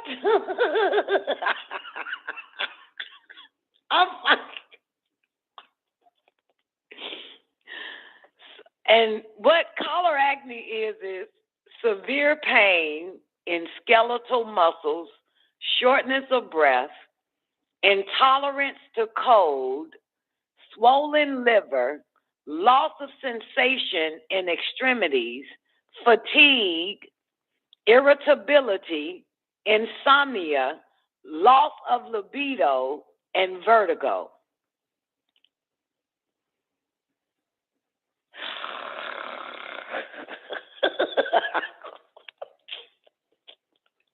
That's every goddamn thing. That's everything. These symptoms are virtually identical to those of the Vietnam veterans. These symptoms are virtually identical to those of the Vietnam veterans. An accident in Germany in 1954 led to the identification of dioxin. An accident in Germany in 1954 led to the identification of dioxin as the cause of illness, and the results on its toxicity were made known with the publications of the results in scientific journals in 1957. In 1964, I got something for you, J1. In 1964, as the major phase, keyword J1 is Truman Show. Mind me to give it to you. That's my keyword. So to remember, say Truman Show, Don. Yeah. All right. That's my trigger word. My psychic driving. Okay. So in 1964, as the major phase of spraying was about to get underway, an accident at Dow facility led to an investigation that identified dioxin as the source of poisoning and illness. Results of the accident were not published, but were communicated to the other manufacturers of the herbicide. 1964 is the date at which it can be proved that Dow knew about the chemical toxicity of dioxin and suppressed this information. Dow and the other producers could have known about dioxin decades before the war. The scientific and medical literature was clear by 1957, and Dow should have known about the toxicity. By 1964, Dow did know about the health effects of dioxin and chose to conceal this information even though it knew U.S. armed forces were spraying millions of Vietnamese people and 3 million GIs sent to fight for their country. Damn, 3 million GI Joes. They sprayed every goddamn body. Even my daddy, and then I ended up getting that defect. Since the end of the war, science has continued to progress despite obstructions. Sweden showed now what the fuck? I'm for real. Man, that shit fucked me up bad. I'm coming for the ass. Sweden showed that exposed workers had a much higher cancer mortality rate than unexposed workers. Sweden showed that shit. University of Wisconsin found that rats fed on a diet containing 5 ppt dioxin have developed malignancies. No, that's not the word. Malignancies. They gonna feed the fucking rats. If they want to see if that shit work in rats, put that in their diet. We can put that shit in Kellogg's. Remember, Kellogg's popped up yesterday, remember? All them niggas popped up. When I read the fucking radiation motherfuckers, Kellogg's was involved a whole bunch. They would listen, Food and Drug Administration, it's all chemicals. They put it in your diet. Don't get it twisted when you hear rats and mouse and horses and shit. You're cattle too. That should raise your antennas. Shit. Why else? Put it in the fucking animal diet, and here it is in the grocery stores today, in the 70s, all types of shit. And let's not forget the Nazis is running this shit by now, because they brought them over here, because they the fucking they involved 50, 67. They here doing this shit. University of Wisconsin found that rats fed on diet containing 5 ppt dioxin have developed malignancies, what's the fuck that shit is? What's that word again? You know the fuck I'm trying to say. In Vietnam, a type of liver cancer. Oh, a lot of people got that now. A type of liver cancer that was unknown before Operation Ranch Hand is now the second most common type of cancer in the country. How?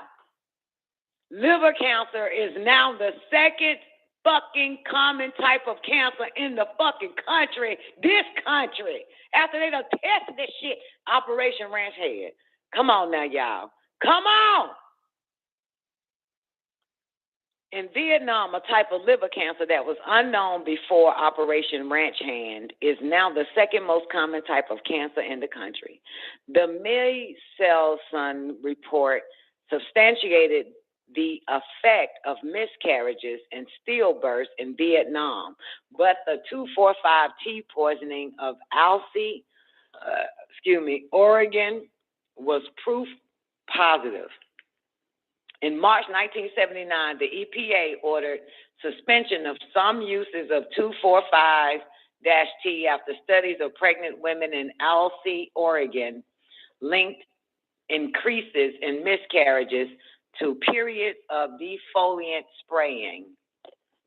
These unnecessary events are the result of the vested interest industry These unnecessary events are the result of the vested interest industry has in the use of 2,4,5. That T is a big word, is track or trick yo ass. Phenol. Phenol is in every goddamn thing, ain't it? They love that phenol, ain't it? Here's the word right here, y'all. Trichlorophenol. Like trichinosis, trick a nigga. Trick you. They love that shit. Trichlorophenol in consumer products. Manufacturer of paper. Here we go, y'all. Listen. Manufacturer of paper, adhesives, paints, varnish, and lacquer incorporates dioxin-contaminated chlorophenol. Today, dioxin is found by scientists in mother's milk and beef, near sprayed rangelands and forest woodlands. Y'all hear that shit? Today, dioxin is found by scientists in mother's milk and beef, near sprayed rangelands and forest woodlands. Nearly 3 million Americans served in Vietnam, and many thousands of veterans and their families have paid a terrible price for that service. I am still paying for that, and I need to get my money so I can pay some more for that. A study of these vets concluded that 40% had serious emotional difficulties such as alcohol or narcotics abuse, and 75% complained of nightmares, problems maintaining relationships or jobs. Routine exposure to dioxin was more deadly than war itself and may have already claimed more American lives than the war itself. Mike Assman was 18 when he enlisted in the Marines in 1966. He was living in a small town in Texas, feeling restless, wanting to get away. He left Texas for basic training and was immediately sent to Da Nang. He was a weapons repairman who went out on patrols, set inside fortified fire bases, and generally tried to learn how not to get killed. On his first night in country, he and his buddy from Basic were in separate foxholes when several Vietnamese children approached selling cokes. The Marines overpaid in a gesture of generosity. One of the children, no more than 8 years old, dropped a grenade in his buddy's foxhole and killed him.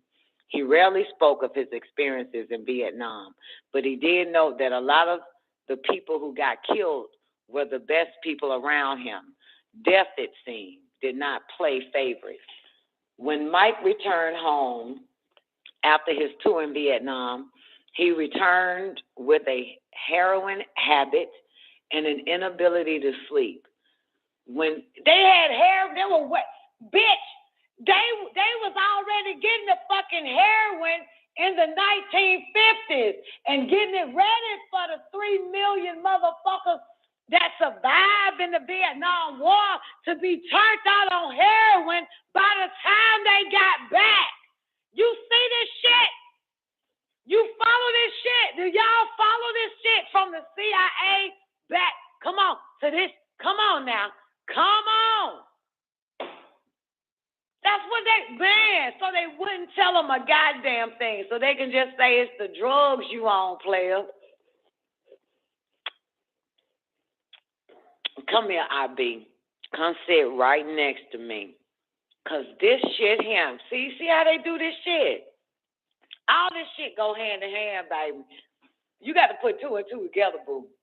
You got to put the CIA classified, MK Ultra shit, all the little plants and shit. They went all over the fucking world. Get that LSD, get them heroin, get that psychic driving going, that mind control shit. All happened right before the goddamn Vietnam War. Then bring this shit back over here, put it in the streets, send the Vietnam fucking veterans back to America and have them strung out on this shit. So they can shut the fuck up about what the fuck happened. They was giving them heroin in the hospital. That's how you get turned out on drugs first. Y'all didn't know that shit.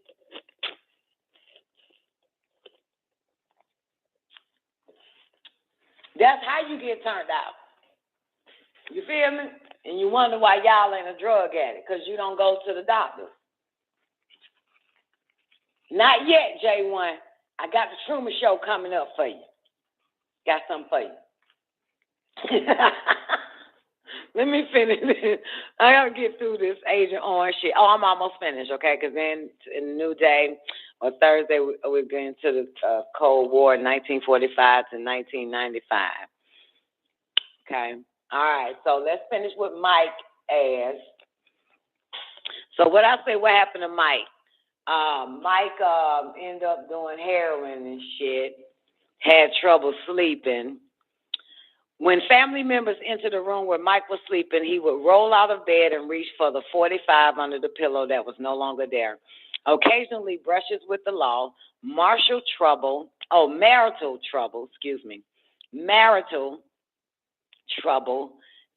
and an ongoing drug and alcohol problem followed him for the next 20 years. Mike eventually came to terms with the demons that haunted him from Vietnam. He beat his addictions and moved his family into a house in the country. Get out of the city, baby. Time and group therapy and family helped Mike to turn his life around. About 5 years later, Mike began to feel tired all the time. Mike Asman was told he had non-Hodgkin's lymphoma due to an error reading in X-ray. It had been found too late, and he had 6 months to fucking live. Before he became too weak, Mike sold his house and all his belongings and moved his wife and 5 young children to Utah to be near his wife's parents for emotional support. Then he prepared to die. In 6 months, his 6'2" frame had shrunk to a skeleton form, and Mike's face was barely recognizable. He was being given morphine and oxygen around the clock. Mike died on November 11th on his 51st birthday, leaving a wife and 5 children. His name does not appear on the Vietnam Memorial, nor do the names of thousands of others. Shortly after his death, the government program set up to compensate the veteran victims of Agent Orange-related disease was shut down, and compensation was no longer available. Since most Agent Orange-related diseases takes 20 to 30 years to emerge, exactly, I'm 40 now, Neff. The vast majority of affected veterans have never compensated, was never compensated. Now, Dow, D-O-W, Dow Jones, Dow Chemical continues to sell 2,4,5, what's that word again? Trichochlorphenol and 2,4-D dioxin all over the world, y'all, right now. Da Yang remains a heavily contaminated hotspot to this day. That spot in Da Yang where he went to Vietnam is still a hot spot to this day. It ain't, what the fuck? Boo. Every time they show their face, somebody dies. Everybody dies. I hate it. Get a fucking sticker every 2 to 4 years proud about this whole ass shit. Still don't understand it. You get a fucking sticker out this shit. Just ridiculous. This hypnotic driving. All right, let me get this to J1 real quick. Truman Show. Looks like I'm gonna have to see you guys on Monday, because Thursday is the Sacred Wisdom of Tahuti. I got a little program for you niggas. So Thursday is Sacred Wisdom of Tahuti, and Friday is the Holy Tablet Show. So it looks like I got to give y'all the the Cold War on Monday, motherfucker. Okay, so let me get this to J1 real quick. J1, you gotta give me a second. Gotta find it. Okay. All right, but this goes right in hand, y'all. Hold on, let me find it first, okay? I gotta scroll past all the bullshit on my page. Oh my God, I gotta stop adding bullshit on top of bullshit on my page, man. Give me a second. Just for y'all right here. Check this out. It's coming. I'm almost there. Oops, look like, oh.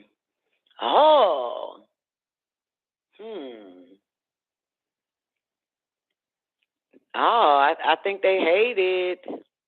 I think they shut me off. Hold up. Let me keep looking. Hold on,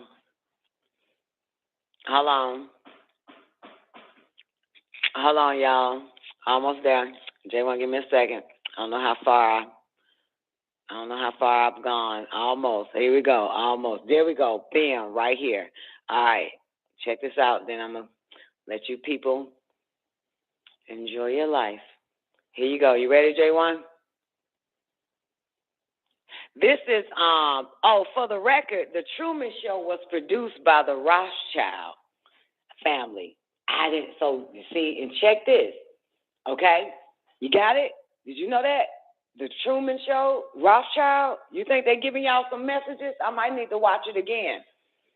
I think they're trying to goddamn do the right thing around this bitch. Out that it's co-produced by Richard Luke Rothschild.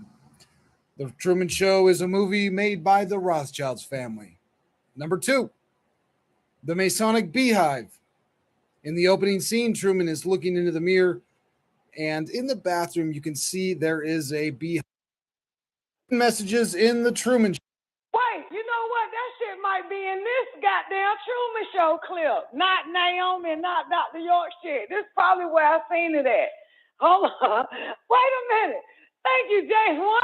I think J1, you're a miracle. You are a really gem. Show. You're a gem. Number 1. Let's go all the way to the credits for this one to find out that it's co-produced by Richard Luke Rothschild. The Truman Show is a movie made by the Rothschilds family.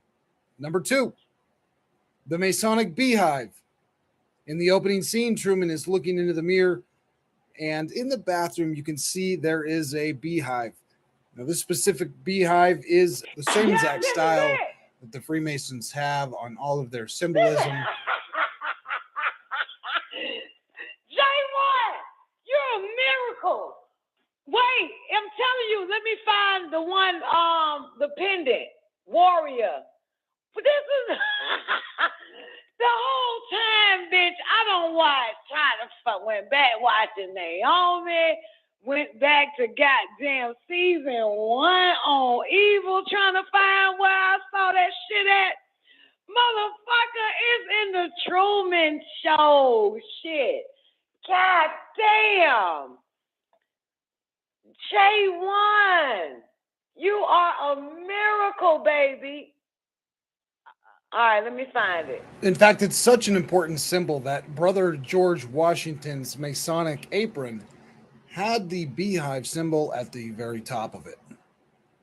And the meaning of the beehive fits perfectly for Truman as we see it in the Masonic Encyclopedia here. The bee was among the Egyptians the symbol of an obedient people. And so Freemasonry uses the beehive to symbolize the obedient people. That is the non-Masons. That's it, right there. That's the one. That's it. That's it, right here. This is the pendant. Look. Symbolize the obedient people. That is was among the Egyptians the symbol of an obedient people. And so Freemasonry uses the beehive to symbolize the obedient people. That is the non-Mason. That's it. That's it. That's what she had. She got that shit right there. That's it. What newbie? Newbie, look. Ethereum, it wasn't Naomi. It's this shit right here. That's the one. And when she went back the next day to get a gift, the whole store was packed up and gone. That's it. Just take the circle out and just keep the little goddamn bug, bitch. And there it is. That's what she got. That shit right there. Yep. Yeah. God damn it. J1. It was on the... Girl, I thought I was going crazy. Like, I know I've seen it. Then I end up thinking maybe I saw it on a Dr. York class or some old shit. Because it ain't nowhere on... There ain't nowhere in none of them damn... Motherfucker, it's... J1, you are so special. And this wasn't even what I wanted to show. I wanted to show you whatever the fuck you were talking about earlier. Listen, watch. Okay, I feel so much. Look at this bitch here. It is not in Naomi. It's in the fucking... I knew somebody was explaining something about the Mason. Let me wind it back now. Show. Number 1. Let's go all the way to the credits for this one to find out that it's co-produced by Richard Luke Rothschild. The Truman Show is a movie made by the Rothschilds family. Number 2, The Masonic Beehive. In the opening scene, Truman is looking into the mirror, and in the bathroom, you can see there is a beehive. Now, this specific beehive is the same exact style. Oh, I know why I ended up grabbing this video for you, because this your second or third time or fifth time or 100th time saying, I want off this planet. Now, watch this shit. Watch this. This is why I'm showing it to you, but I'm so glad, because I heard, like, show her the Truman shit. And this is where the fucking beehive and shit was at. Right the fuck here. Style that the Freemasons have on all of their symbolism. In fact, it's such an important symbol that Brother George Washington's Masonic apron had the beehive symbol at the very top of it. And the meaning of the beehive fits perfectly for Truman as we see it in the Masonic Encyclopedia here. The bee was among the Egyptians the symbol of an obedient people. And so Freemasonry uses the beehive to symbolize the obedient people. That is the non-Masons who are obedient to the governments that are run by Freemasons. That's that pendant. Number 3, either the Earth or Moon is classified. About halfway through the movie, it shows the dome-style Earth. The guy picks up. You see it? You see all this shit? It's we're under a dome-sized Earth. Look, but this ain't it, though. Keep watching, J1. Don't drift. I'm playing this for you, even though I found out it was actually for me to find a goddamn pendant. The Masonic pendant, boo. Listen, J1, something about the Earth or Moon is classified. Look, only they know, but I know too, goddamn it. Number 3, either the Earth or moon is classified. About halfway through the movie, it shows the dome-style Earth. The guy picks up a pepperoni pizza slice, and the newspaper says classified. Now, typically it would say classifieds. However, in this case, the S is omitted. See, and all this is done by Rothschild. So you peeping this shit so far? Is you peeping it? Is y'all motherfucker woke? No, woke is for gay people now. Y'all niggas up. We can't use that word. We don't want nobody getting no thinking the wrong shit. Okay? All right. You see that? Classified. Right after that shit is shown. Check it now. However, in this case, the S is omitted, and that means that it is not a classified section. It means that the information that they're displaying is classified. There's 2 significant things that are shown here. Number 1 is they are in the moon. This is the HQ inside of the moon. And the second one is that the camera has just panned from the dome-style Earth. So either something about the Earth or the moon is classified. And that leads right into number 4, flat Earth references. The Truman Show is littered with flat Earth references, starting from the very beginning opening scene, which wasn't in the movie, but we can find it in the script. It says, personally, I think the unconquered south face is the only one worth scaling. Of course, it's a 20,000-foot sheer wall of ice, but when did that ever stop me before? So we have unconquered. Humans haven't conquered it yet. It's in the south, and it's a 20,000-foot high sheer wall of ice. Antarctica.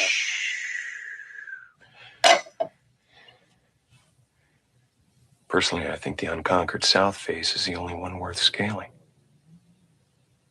It's a 20,000-foot sheer wall of ice, but that's never stopped me before. The stars are fake or artificial, and there's actually a rip in the dome. Oh, shit. Remember that day I saw the goddamn moon fall during the show? Where Taekwondo at? He was on the show with me that day. Look, they made a boo-boo. That's a boo-boo. I didn't even know that shit in the day. I ain't really watched the Truman Show. People was telling me to watch this shit. But anyway, look here, boo. What the fuck? See, it's time to study instead of watch. That's never stopped me before. The stars are fake or artificial, and there's actually a rip in the dome.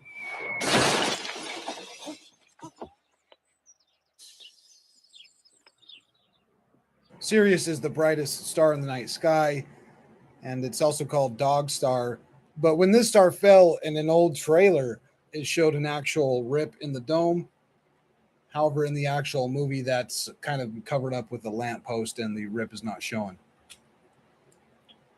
The Truman Show logo shows a picture of Earth, which doesn't make a lot of sense for the Truman Show itself. You would think that it showed a picture of Truman's town. But the funny thing is, the dome that Truman lives in over there in Hollywood actually pans out and turns into Earth. Right here, it just changes from Truman's dome into the sphere Earth. So it seems that the Truman Show logo itself is into Earth. Dome, the Truman Show will rip in the dome. However, in the actual movie, that's kind of covered up with the lamppost, and the rip is not shown. The Truman Show logo shows a picture of Earth, which doesn't make a lot of sense for the Truman Show itself. You would think that it showed a picture of Truman's town. But the funny thing is, the dome that Truman lives in over there in Hollywood actually pans out and turns into Earth. Right here, it just changes from Truman's dome into the sphere Earth.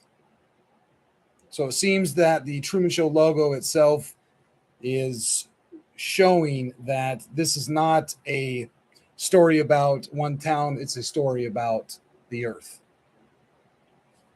There's a globe in his garden that he later uses to sneak out when he's escaping from the town. Here his friend has moved that globe aside, and he says that Truman's gone. Truman's radio is another sphere Earth. He does have vitamin D, which he needs to take because he's not getting. This is so important. This is a clue right here. Why are they giving motherfuckers vitamin D? Because there is no such thing as a fucking sun. It never made sense. And then when I told y'all, when I fly up to 7,000 feet in elevation above sea fucking level, bitch, it's cold than a motherfucker up there. Ain't no damn sun. It's all fake. Ain't no goddamn hydrogen and helium gonna give your dumb ass vitamin D. And you wasn't gonna get it from no goddamn cow. Come on, think, people, think. Think, people. Think. Think. I'm about to tell y'all some shit. You know them suntan beds white people be getting into. That gives off a fake ultraviolet light. You seen it? Ain't it kind of purplish looking? That's a fake. That's a art. There's none of this shit. It's real. How many times have I told you people this? Why do I have to sound like I'm from the hoods in order to get y'all to understand this? Huh? And I'm from the suburbs. Essential boo. Look at this chick. She don't believe that bull. She don't. Go find you a better crowd to be around. You ain't ready for it. She not gonna say the heat reflects from the sun. Girl, we talking about the fucking sun. Ain't no goddamn vitamin D coming out, no hydrogen and no fucking helium. Wake up. That's why they had to give everybody this some fucking, come on, vitamin D, really? Really? You think you really getting vitamin D stepping outside? Get the fuck out of here. Get the fuck out of here. This is all bullshit, but this shit here, like, it always bothered me, like, why are they coming out with bottled form vitamins? Why? Why? Y'all, why the fuck do y'all even have vitamins? Why y'all got vitamins in your kitchen some goddamn where? On your damn... What the fuck is that shit? You don't even know what the fuck it is. I don't take none of that shit, bitch. I live off the chemicals in the air.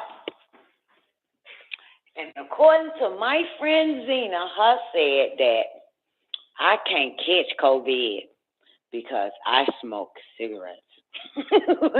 I live off of chemicals, straight chemicals. They said people got hell. No wonder I ain't catching shit. I ain't catching a goddamn thing, shout. You know how many niggas I had sex with during COVID? Every nigga I had caught COVID.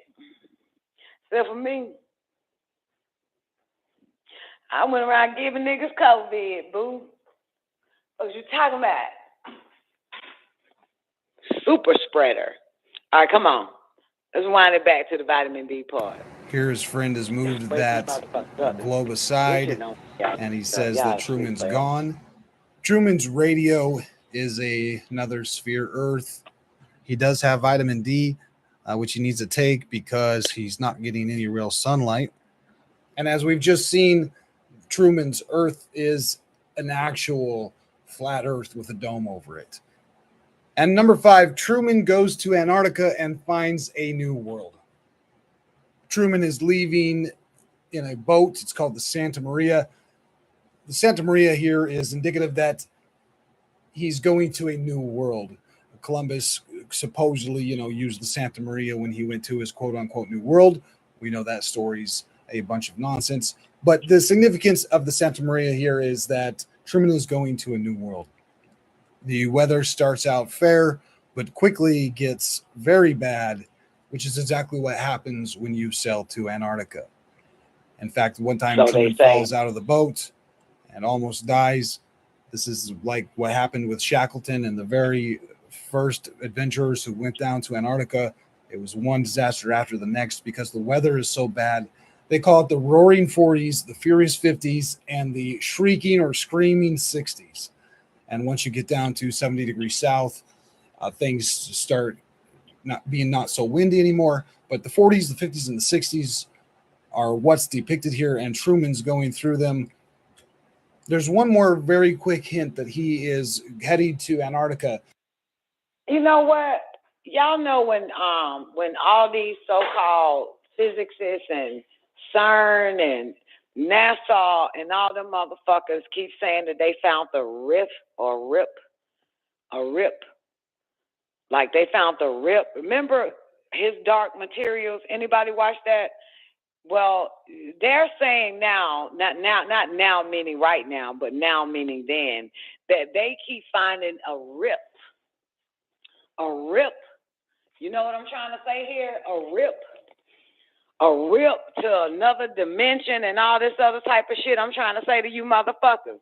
Well, you notice that on the Truman Show, there was a rip in the ceiling and shit, right? Right? And I'm thinking, what if they're finding these rips and calling it a parallel universe or something similar to Earth-like, as they like to say when they find planets or a Earth-like parallel universe just right next to us, like stick your hand out. But you got to find that rip. You got to find a rip or create a rip.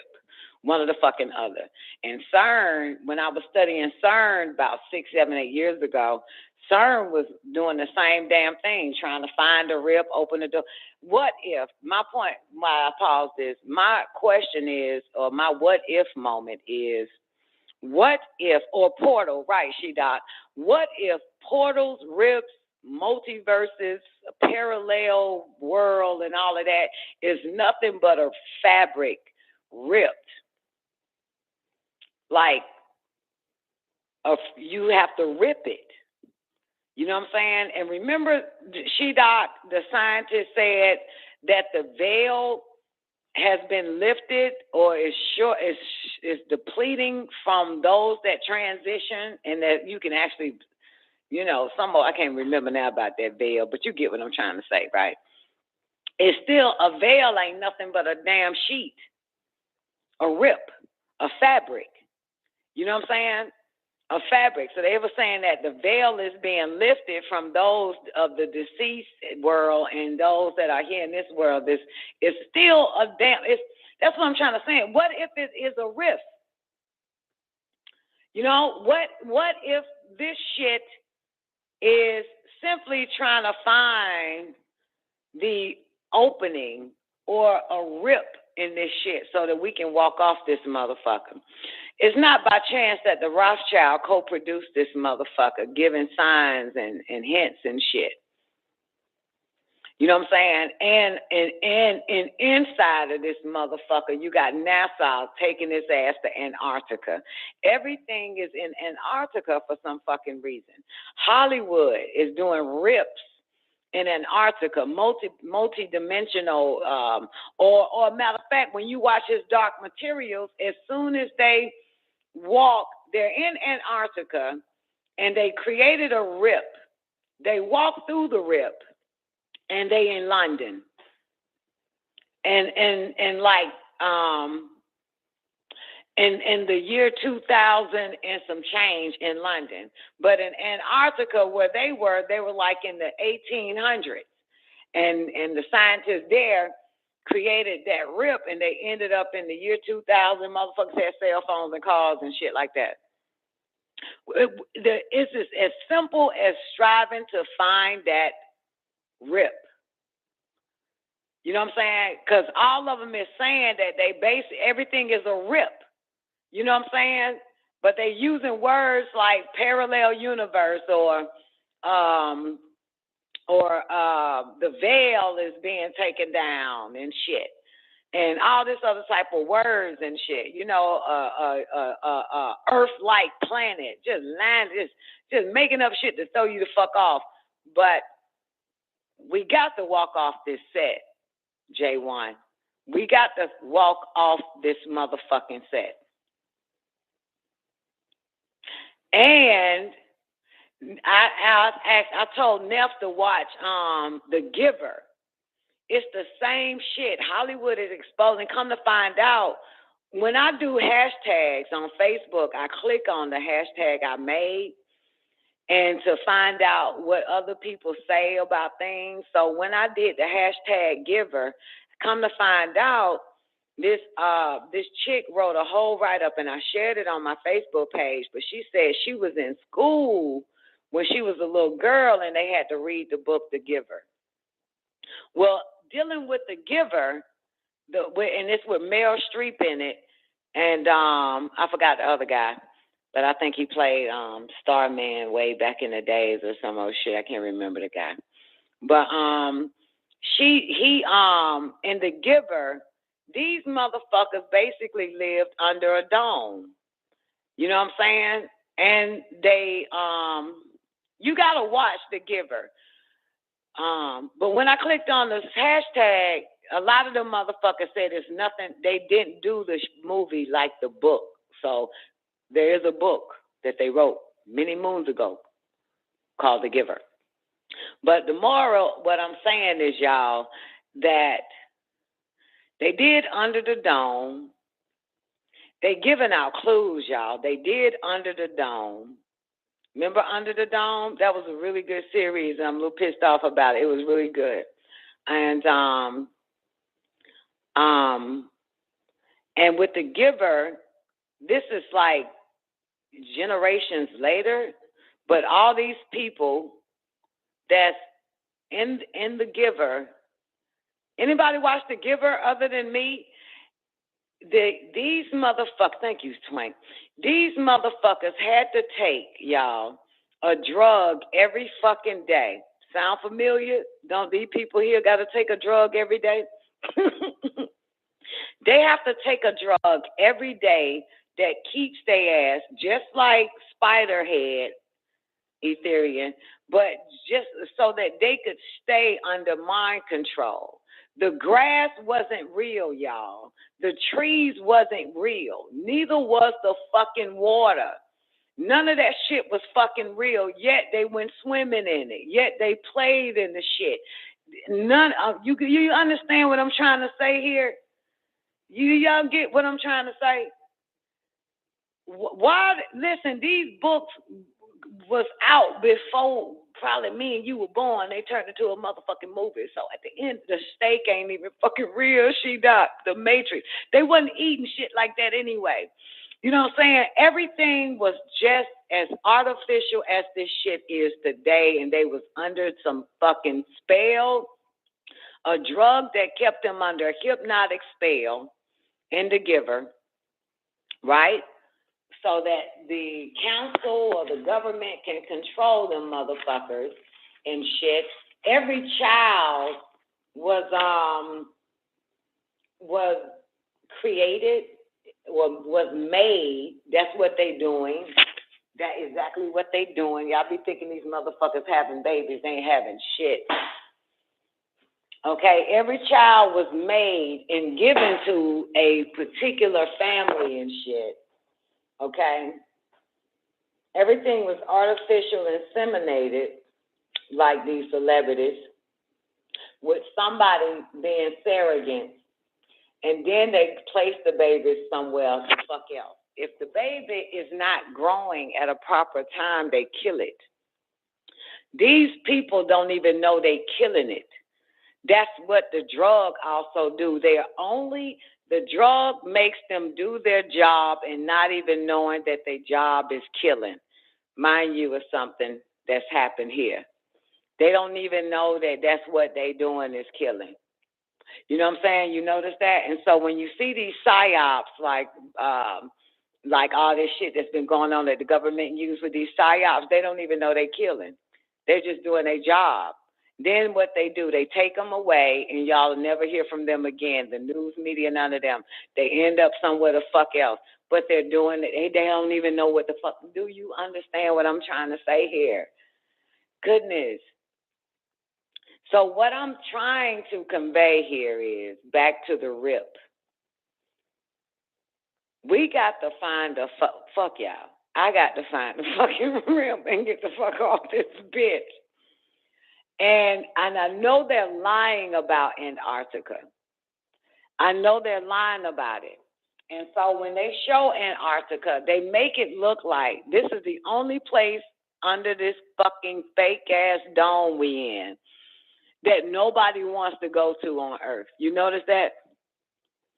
And in Hollywood, they make it seem like it's unbearable. I mean, they're going to show it in the worst way, cold as fuck, all this other type of shit. That, like, yeah, all that shit. That is where you walk off this bitch at. I guarantee. That's where you walk off this motherfucker. But they want to put all these horror stories so to keep motherfuckers away from that shit. But I guarantee you can walk off that bitch from Antarctica. Ain't no cold, ain't nothing. They made that liars. They're liars. They don't want you to go they want you to go to Africa. They want you to go to Europe for vacation, Jamaica, to the United States, to China, everywhere. But they do not want to make Antarctica desirable as far as a vacation or a goddamn place to live. None of that shit. You notice that? Because I'm trying to tell you motherfuckers, they are lying about that shit. They're lying. They're fucking lying. No promotions. And when they do promote it on Hollywood, they make it seem like you don't want to go there at all. You got motherfuckers traveling to the Amazon. You know what I'm saying? Getting bit by mosquitoes and shit. But they gonna make sure this goddamn spot, wherever the fuck Antarctica at, you don't want to go there. But yet they make millions of fucking movies on Antarctica. And they all horror movies. You notice that? You got shit coming from the snow eating motherfuckers up, scientists and geologists and all them motherfuckers and shit. The thing. Yeah. Like, yo, I don't watch so much shit. As a matter of fact, what's the name? Even X-Files did a damn about 2 episodes of them motherfuckers in Antarctica. Some shit was fucking their ass up in that bitch. And they all wanted to kill each other and shit. I'm telling y'all, that is a fake left go right. I'm telling y'all. And for this motherfucker, Rothschild, to have this nigga here, Truman, trying to walk off the fucking set by going to goddamn Antarctica. Hello.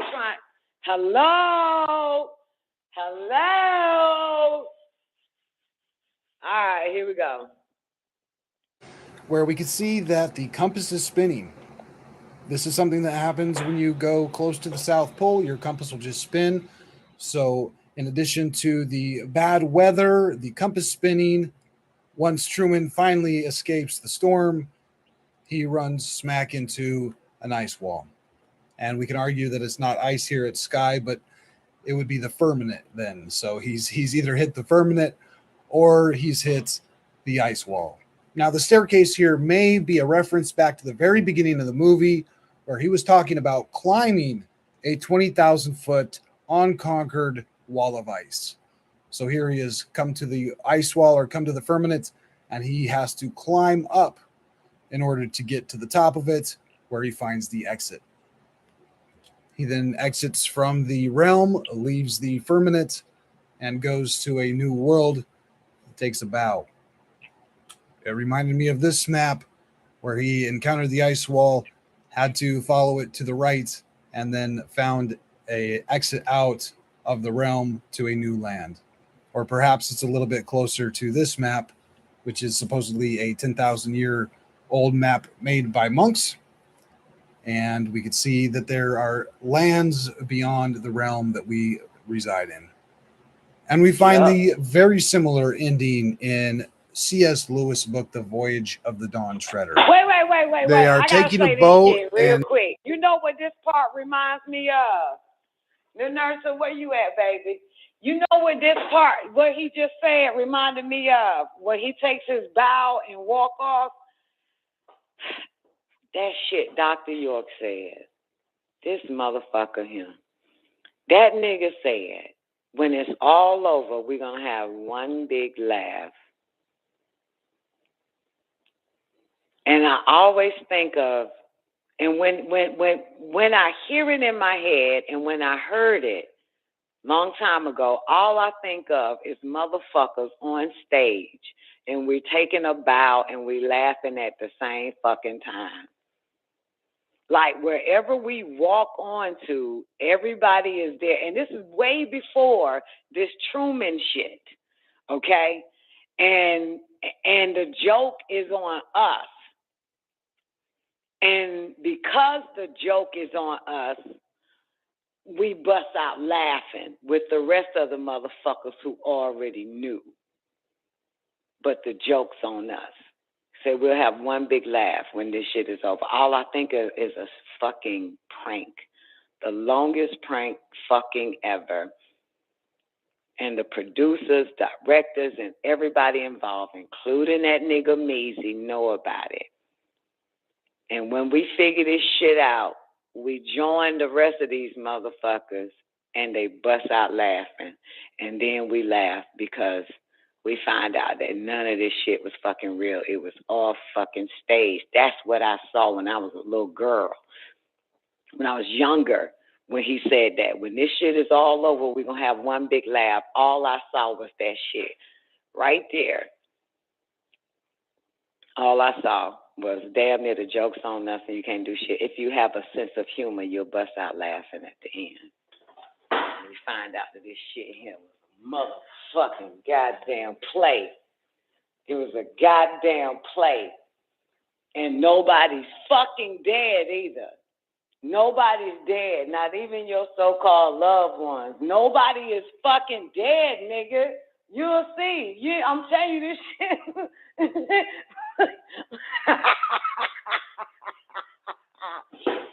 Nobody's dead. Nobody's fat. Everybody take off their fat suit. All types of shit, nigga. You gonna find out.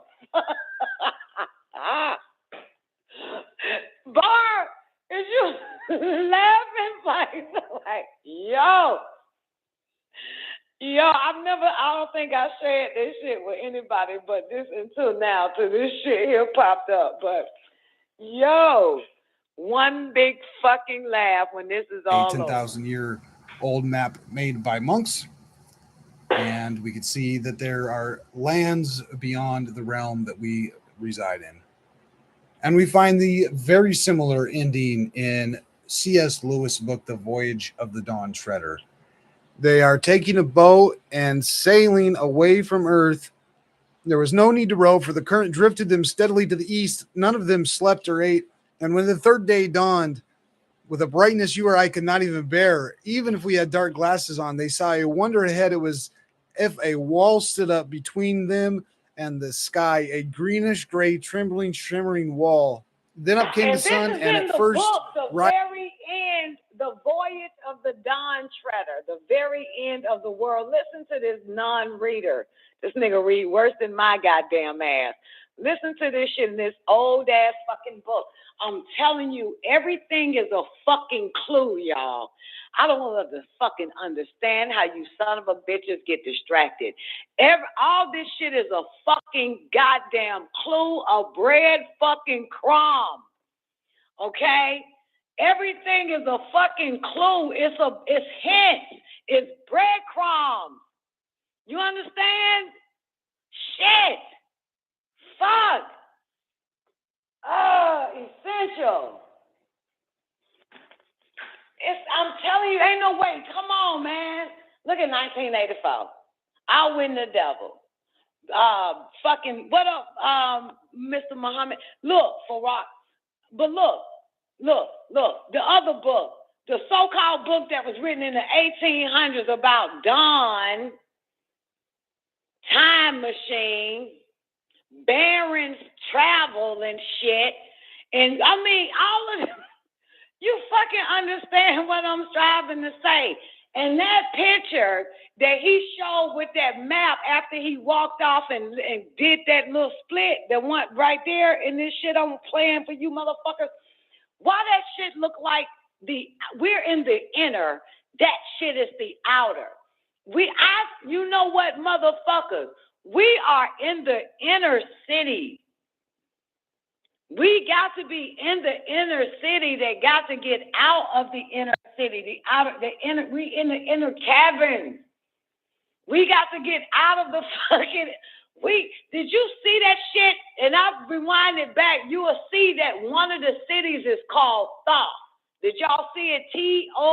T-H-O-T, Thoth. When he walks out of that bitch, they showed the map, Thoth, T-H-O-T-H. You know what?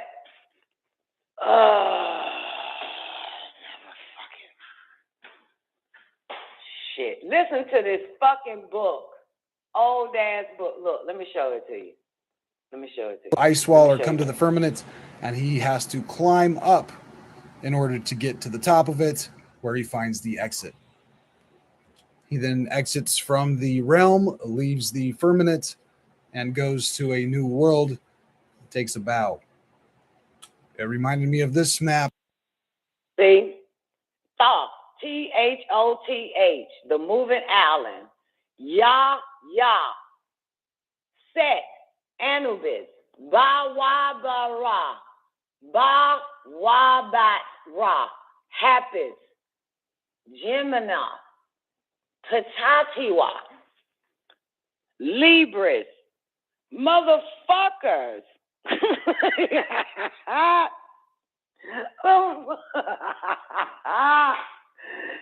nigga walked out right there now. Look at my mouse finger. This motherfucker that's your Antarctic right there. This motherfucker walked out. Boom. Where he encountered the ice wall, had to follow it to the right, and then found a exit out of the realm to a new land.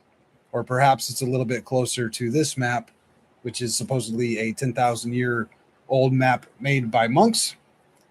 And we could see that there are lands beyond the realm that we reside in. And we find the very similar ending in C.S. Lewis' book, The Voyage of the Dawn Treader. They are taking a boat and sailing away from Earth.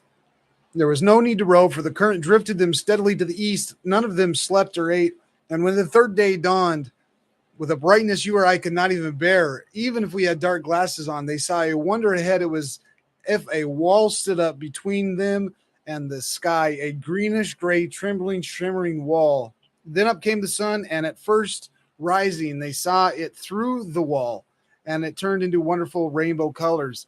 Then they knew that the wall was really a long, tall wave, a wave endlessly fixed in one place, as you may often see at the edge of a waterfall, and it seemed to be about 30 feet high. But for now, they saw something not only behind the wave, but behind the sun. So it seems like the sun here is an illusion. They can see stuff behind the sun. But now they looked at the rising sun and could clearly see things beyond it. What they saw eastward beyond the sun was a range of mountains so high that they never saw the top, and the mountains really must have been outside of the world. For any mountain, even a quarter or a 20th of the height, ought to have ice and snow on them. But these were warm and green and full of forests and waterfalls, however high you looked. No one in the boat doubted that we were seeing beyond the end of the world into Aslan's country. My friends, we have arrived. They done made it. See, even these little goddamn critters made it to Alaska. I mean, Antarctica. I gotta go to Alaska anyway. But look, even this little fucking critter goddamn movie, that is the world. That is where you walk out that shit. Okay? Just want to tell you, you take a boat to leave the earth. A boat. a craft, a ship. It ain't one that's coming from the sky. It's one that's on land that's going to get your ass there. Telling y'all.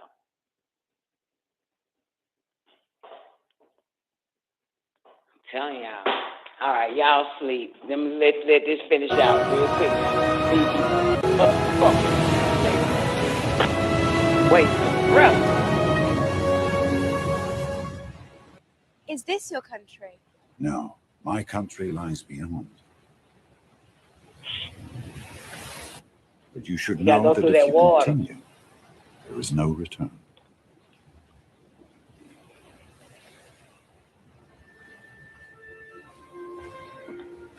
There it is. The world beyond the poles. Y'all might want to watch that shit. All right, I'm up out of this bitch, and I got to pee so bad, it ain't even funny. Thank y'all for tuning in. Hope y'all enjoyed the Don Nicoleone show. That is my time. And the man of the hour is up next in the after party. Please believe it. Y'all have an awarding day. I'm up out of here. Oh, I got to give y'all a few things to do. 1, watch The Giver. 2, go back and watch that goddamn Truman Show. 3, we need somebody to build a boat, a ship, big enough for just us. No family members. If you want to take your family members, you got to build your own fucking boat. Fuck your kids, fuck that nigga, fuck that bitch, fuck your dog, fuck your cat. Try and take anything other than yourself, you need to find your own way up out of this bitch. Don Nicoleone, and I'm signing out. Y'all have an awarding day. See y'all. Do this. Wait, my bad. So tonight, hot damn politics. Okay, I'm trying it again. Signing out. Shalom Lek.